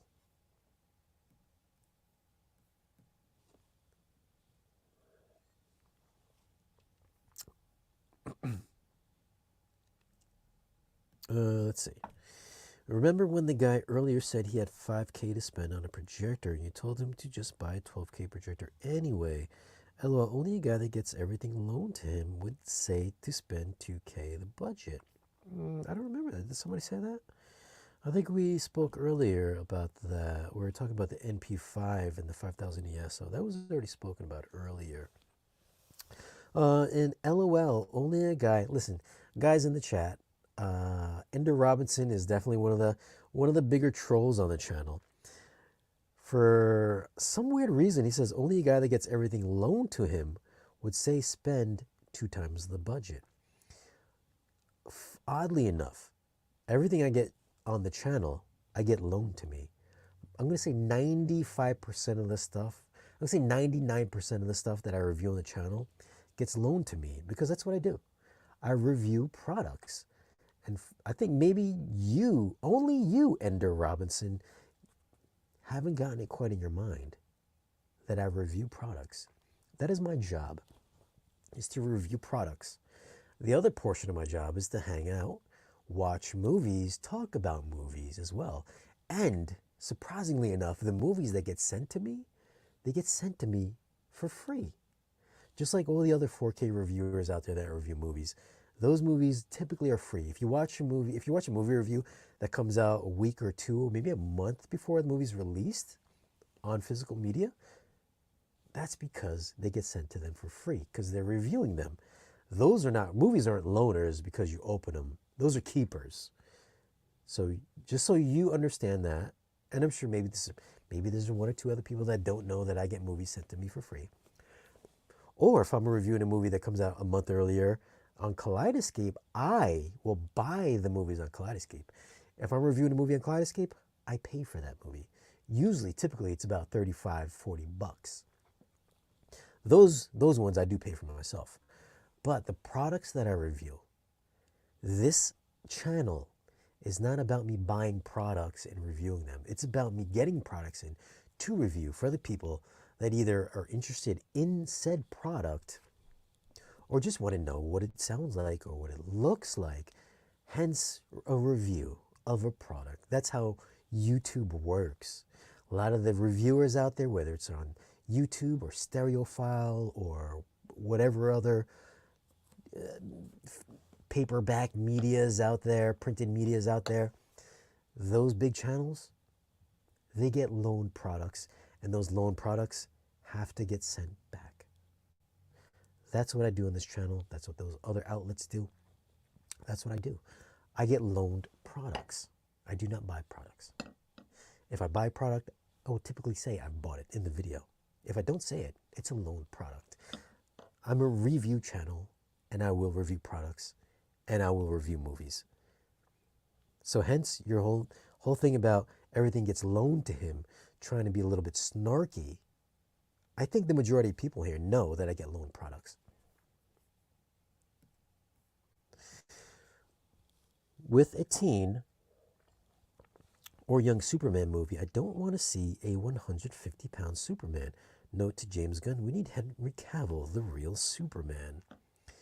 I'm sure we're going to get some 20, maybe some late 20-year-old, early 30-year-old Superman. I don't think it's going to be a college-age Superman because he said earlier it's going to be Superman earlier on his career at the did I say the Bugle? At the Planet that we're going to get Superman. So he's already going to be Superman, I believe, when the movie starts off.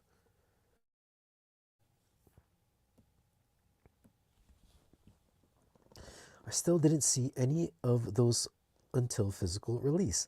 I think box office would still be much bigger if it weren't for COVID. Oh, you didn't see any, you didn't see Doctor Strange, or you didn't see the Batman, or you didn't see, Black Adam, or they've been on physical media for a long time. They're on streaming. They're on streaming services as well. Some some included with your subscription, and then also you can buy them. You can rent them on streaming. You know, here's the thing about some of the movie. I know some of the movie people that follow the channel for movies, because I know some people only care about equipment reviews and some care about the 4K stuff or the movie stuff. But it's a weird thing that movie collectors, they will just wait for it to come out on physical media rather than go to the movies and watch it. So I get a little confused when people on the channel will just come for the 4K reviews where they will never go to the theater to watch the movies. They'll just wait for the physical copies. But yet they have home theaters. Like, wouldn't you, I think for me personally, I like movies. So I'll go to the movies, and then if I like it enough, I'll get it on physical media so I can enjoy it again at my home theater. But it's weird to me sometimes that movie collectors, they don't even go to the movies, or they just collect physical media. Sometimes they don't even have home theaters; they just collect physical media, or they just, I don't even like physical media collectors. They don't like movies; they just like collecting movies. Weird thing for me sometimes. I would think if you're a movie lover, you go to the movies to see it, and then also come home and buy it. But I find a lot of collectors that collect movies, they just don't ever go to the movies. I find that a little strange.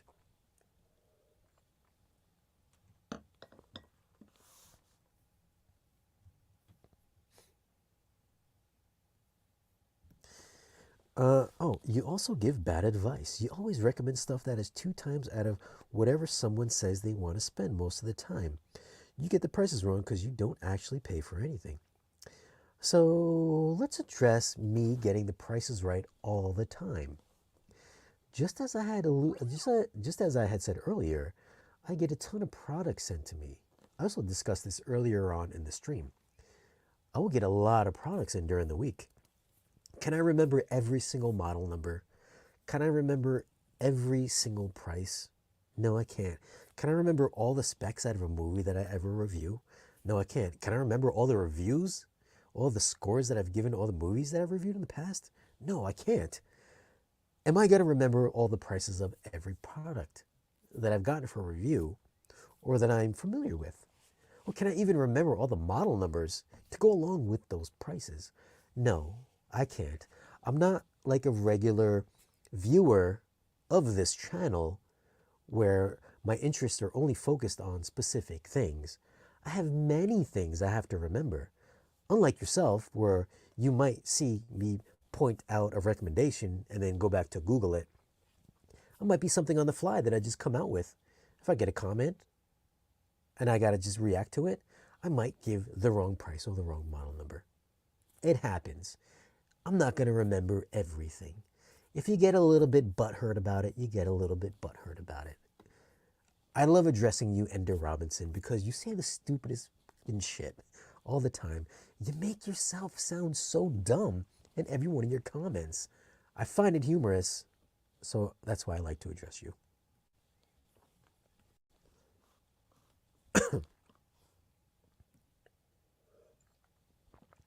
Are you getting a lot of home theater submissions to show them off? I do have another submission. I wasn't going to show it today. Maybe I will. I wasn't going to go over today. Maybe I will. Let's see. Although, what time is it? It's 2 o'clock almost. Shane, is it worth mentioning that that Atmos movies on streaming platforms sound even better these couple of months on Netflix? I don't know. Is it? I haven't seen. The only thing that I've watched recently on Netflix is Wednesday. So I can't really speak to that if it sounds better or not. I've only watched Wednesday, and that sounds okay. I mean, nothing. I don't think anything extravagant has happened on that, so I really can't speak to that.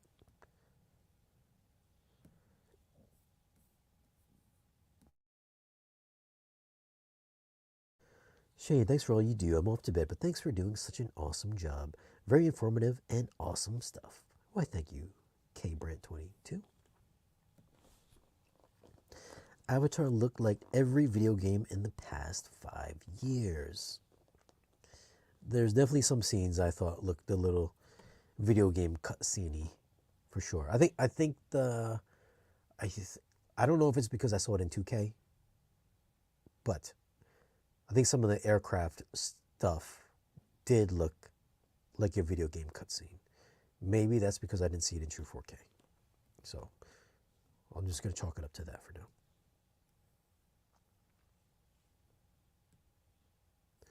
What would the ultimate home theater set up if money isn't a restriction? What's the ultimate home theater, man? I don't know. Maybe some Wisdom audio speakers, maybe a Trinov, maybe a soundproof room, double walled. I guess that really depends. I don't know. That's definitely on the top of the upper echelon of stuff you can get. Or maybe you just get a full movie theater you can build. I guess it depends on your space.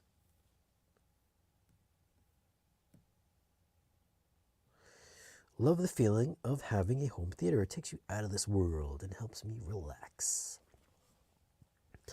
Yeah, I think a lot of people think that way. Sometimes I just want to relax and I'll throw on Lord of the Rings in my theater and I'll just doze off in like 5 minutes. That's always fun. What's up, Craig Osterberg? Do you have a favorite Christmas movie? Favorite Christmas movie? I don't know. I think Violent Night has definitely moved up on my favorite Christmas movie list. If you haven't seen Violent Night, such a good movie. I can't wait for that to come out on digital, which I wouldn't. I think it's going to come out probably in the next 2 weeks. Violent Night. Good movie. I love the movie. Of course, Die Hard. I love Die Hard. Saw it in Dolby Cinema 3D HFR. Kind of ruined it for me. Oh. Well, hopefully I'm going to go see it tomorrow. We'll see. There you go. Meyer Sound Blue Horns. Yeah, so you can just go out to get yourself an actual movie theater speakers if you had money no object type of thing. Let's see. Lord of the Rings equals sleep medicine. Listen, Lord of the Rings, Harry Potter, Twilight, The Hunger Games, 50 Shades of Grey.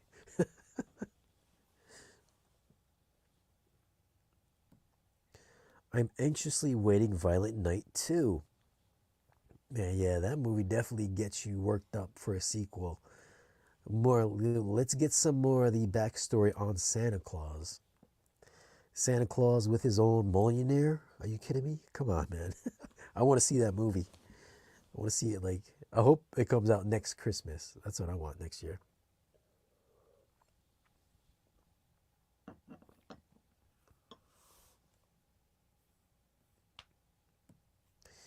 Is there a possibility that full aspect ratio movies in Disney Plus will come to Blu-ray? I don't know. I don't think so. I think they're going to keep that for Disney Plus. How else will they attract viewers to come to their service? So I don't see that happening anytime soon. I think that's an exclusive perk on Disney Plus. And with the amount of Marvel movies that come out every year, I really don't see them changing stance on that just to keep new subscribers coming every year. I also don't see them releasing their shows on physical media. Not that any of their Marvel shows have been really any good. Maybe WandaVision is good. Falcon Winter Soldier sucked. Loki sucked. What was the other show that sucked? What's the Hulk Girl? Hulk Girl? Was that the show? Was that what his name? The Hulk Girl show? That sucked.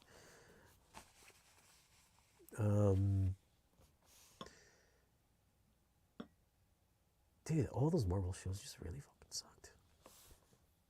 Ms. Marvel? Miss Marvel was okay. Miss Marvel was okay. Actually, the first half of Miss Marvel was good. Second half of Miss Marvel sucked. All those Marvel shows sucked. Oh, She-Hulk sucked. Jesus, every one of those shows sucked, man. Good God.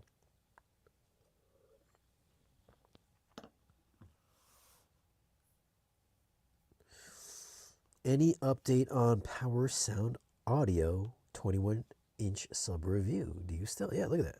You see my mic? My U-Mic 1 is sitting right on top of the 21-inch. Right there. I just measured it 2 days ago. I will say, listen, that sub hits, I think it hit like 6 hertz. 6 hertz in my room. 6 hertz in my room.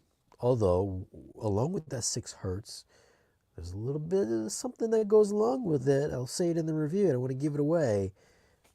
But yeah, it goes down about 6 hertz in my space. It's still here. I'll probably sell it after I do the review. So if anybody's interested in the 21-inch Power Sound Audio subwoofer, I'm going to offer that up for sale. But you know what? I'm going to go take a quick little break. Listen, I'm going to take a quick break. If you guys want to stick around. But I need to take a quick little break for about 2 minutes. I'll have to be right back. Got any questions, just drop your question.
All right, what we got?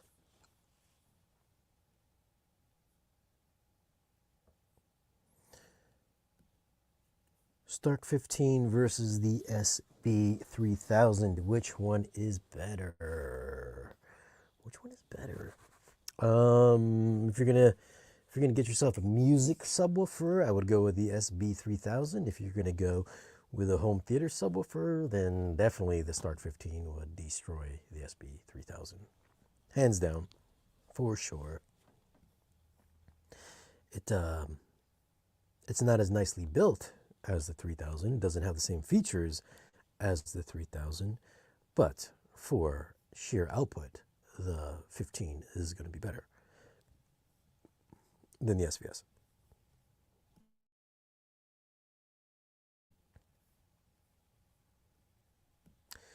Peacemaker is better. Oh, dude, Peacemaker is way better than any MCU show. It's so much better. You know, the only thing I hated about Peacemaker was that it wasn't in 4K and it wasn't in Atmos. It's only in HD. And are they ever gonna? Was that show even done in Atmos? That's my question. You know, I haven't checked on usually on Kaleidoscape they will. You know what? Let me check right now while we're here. Usually on Kaleidoscape they will release the HBO Max shows on 4K and in Atmos. And I don't know if that's how iTunes works as well, but I know on Kaleidoscape it does, at least. Or recently, that's what they've been doing. Let's see. Type of Peacemaker. Okay. Oh shit, Peacemaker is. No, Peacemaker's only HD on the Kaleidoscape. Oh, that's a bummer. You know, maybe that show's not even in 4K. Man, would have missed opportunity. Man, such a good show. I love that show. It's got just the right amount of dark humor and levity and seriousness to it.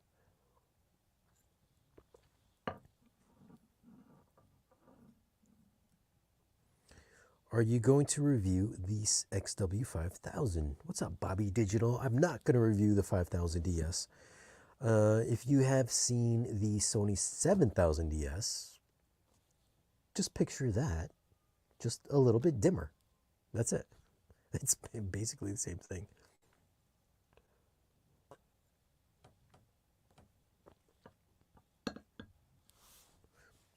I would definitely get the JVC over that. Oh yeah, sorry, Moon Knight. Moon Knight. Oh man, Moon Knight fucking sucked.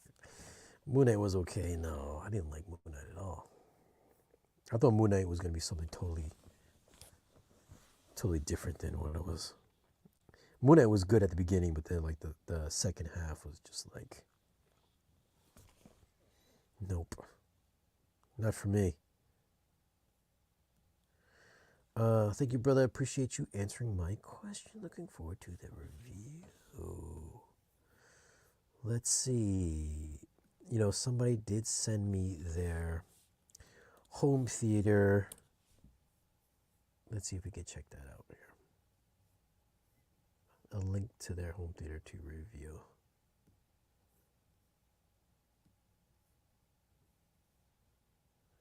It's Gordon. Damn, Gordon. Valencia, Shelby, Eric, Jeffrey, Michelina. Oh, here we go.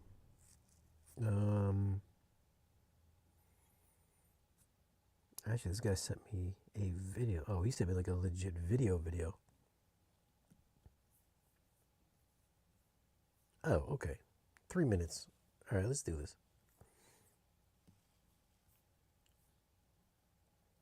So let's do this. This guy has a home theater. Let's share the screen.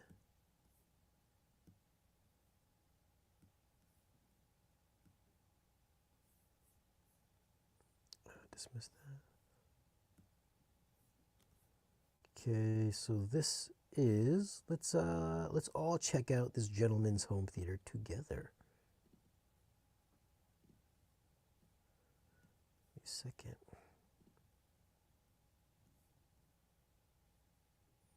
This is a little hard to do with the multiple windows because I don't have two displays. All right. Let me know if you guys can even hear the audio on this. Oh, he shot it in 4K too. All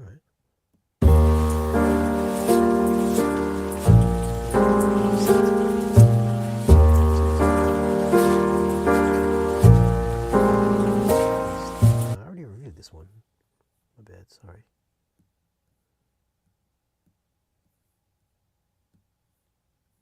System critique, that's Michael.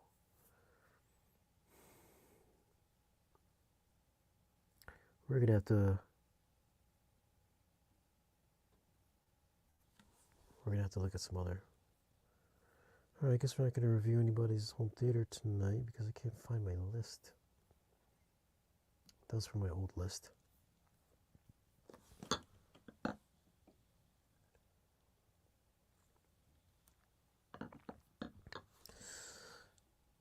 Alright, so there's no home theater critiques. No more home theater critiques because I can't find it anymore.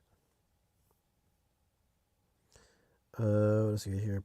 All Quiet on the Western Front on Netflix sounds pretty good. That's what I hear. I haven't seen that one. I think there's like a war movie or something like that.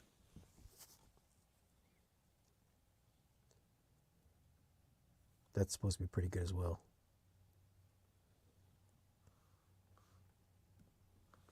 Let's see, Daredevil and Punisher both are. Daredevil and Punisher. Actually, Daredevil and Punisher was from the Netflix days. Those, I don't think those count as, maybe they do. But those are from the Netflix days. But yeah, those were good. Those are good shows. Who knows what they're going to do when they come out with the MCU version of those shows, but I would guess they're not going to be as serious if She-Hulk has anything to say about it.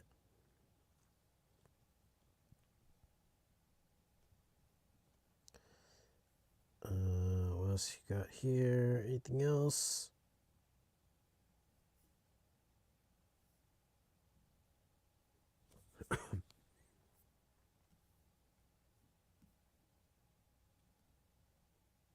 Nope, that's nothing.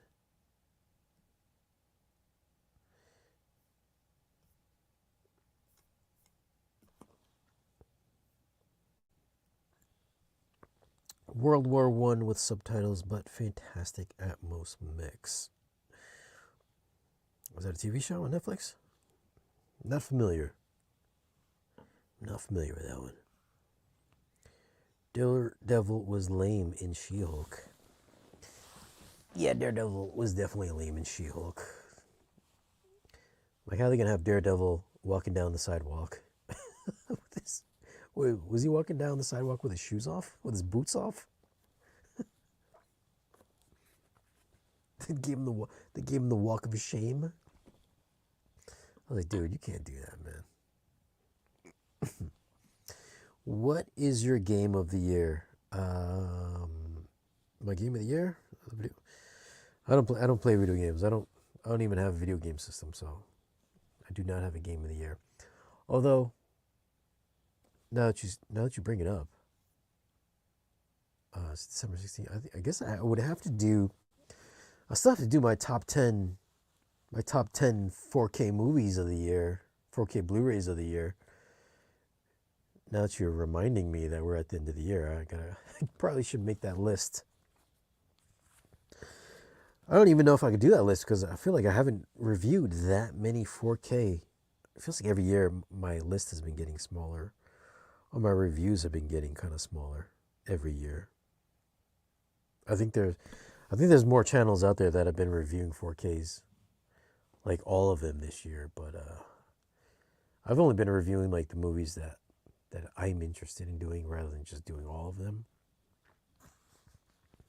Whereas like in prior years, I would just get I would get a lot of movies in to review and just review all of them, whether it's a good movie or a bad movie. But this year, I've only done a few, not that many, I think. I'll still do a list though. Maybe we'll do like a live stream list. I don't know. We'll see. Shane, what are your holiday plans? What are my holiday plans? I don't know. Do I have holiday plans? I don't do anything but a holiday. I mean, aside from going to see Avatar this Sunday, we're going to the city to see that. We're taking the train down to see that.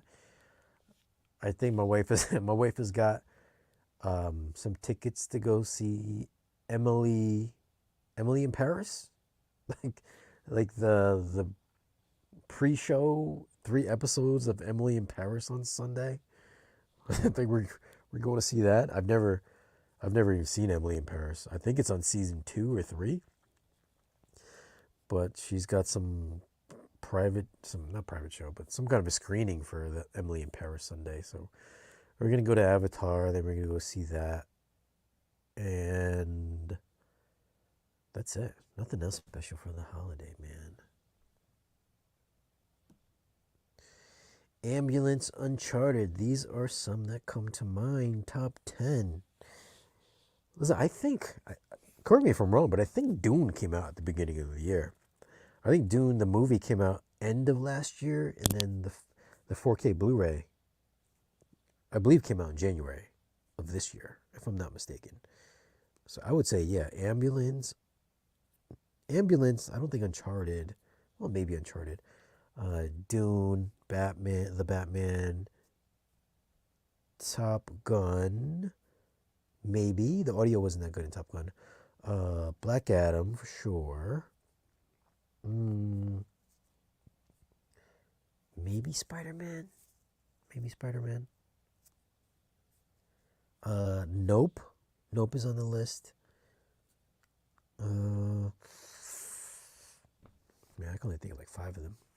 Moonfall for sure is not on the list. Moonfall's gonna be on the list. That might be the worst movie. Moonfall's probably the worst movie to come out this year, but it's probably one of the best looking movies to come out this year. I gotta go back my list and see what I reviewed.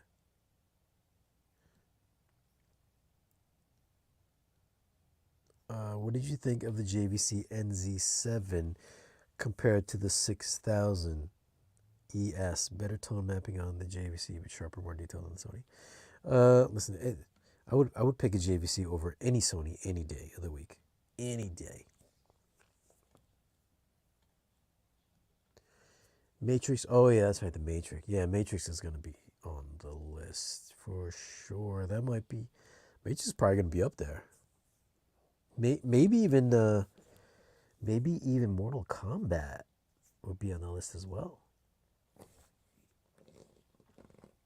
Matrix came out this year too, at the premiere last Christmas on HBO. Definitely go to see The Whale with Brendan Fraser. Yeah, I'm waiting for. I don't know when does that even come out. I think it's soon, right? It's been on the movie, the festival circuit. I think it's finally coming. It's finally going to be coming at theaters for the normals.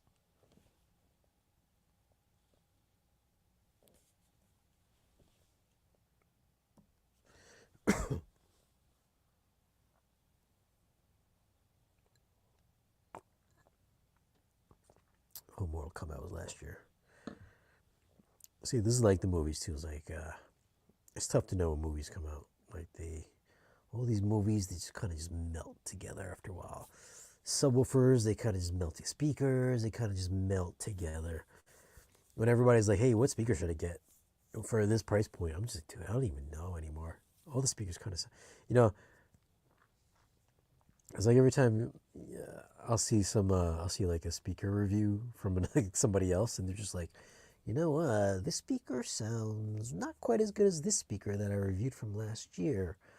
I'm like, dude, it's like, how would you remember that? I can't even remember a speaker I reviewed last week. Like if I've listened to like 5 speakers, and then for me to pinpoint what each one sounded like within a couple day time frame, that's like impossible. Let's see. Anything else? All right. Damn. 2 hours exactly. All right, now the question. So I guess I'm gonna log off. I'm gonna go eat my dinner at 2 o'clock in the morning. So thanks for hanging out, guys. Be on the lookout for a couple subwoofer reviews this week. I'm going to do a review on the IMAX avatars, I think. Maybe IMAX. What's better to go see? IMAX, Dolby Cinema. Actually, is there a difference between real IMAX and fake IMAX? And then Dolby. I'll probably do a review on that Sunday. So those videos are coming out, and then of course the subwoofer reviews next week. And then I think tomorrow I'm gonna do the condensed version of the Projector Shootout. Anyways, thanks for hanging out.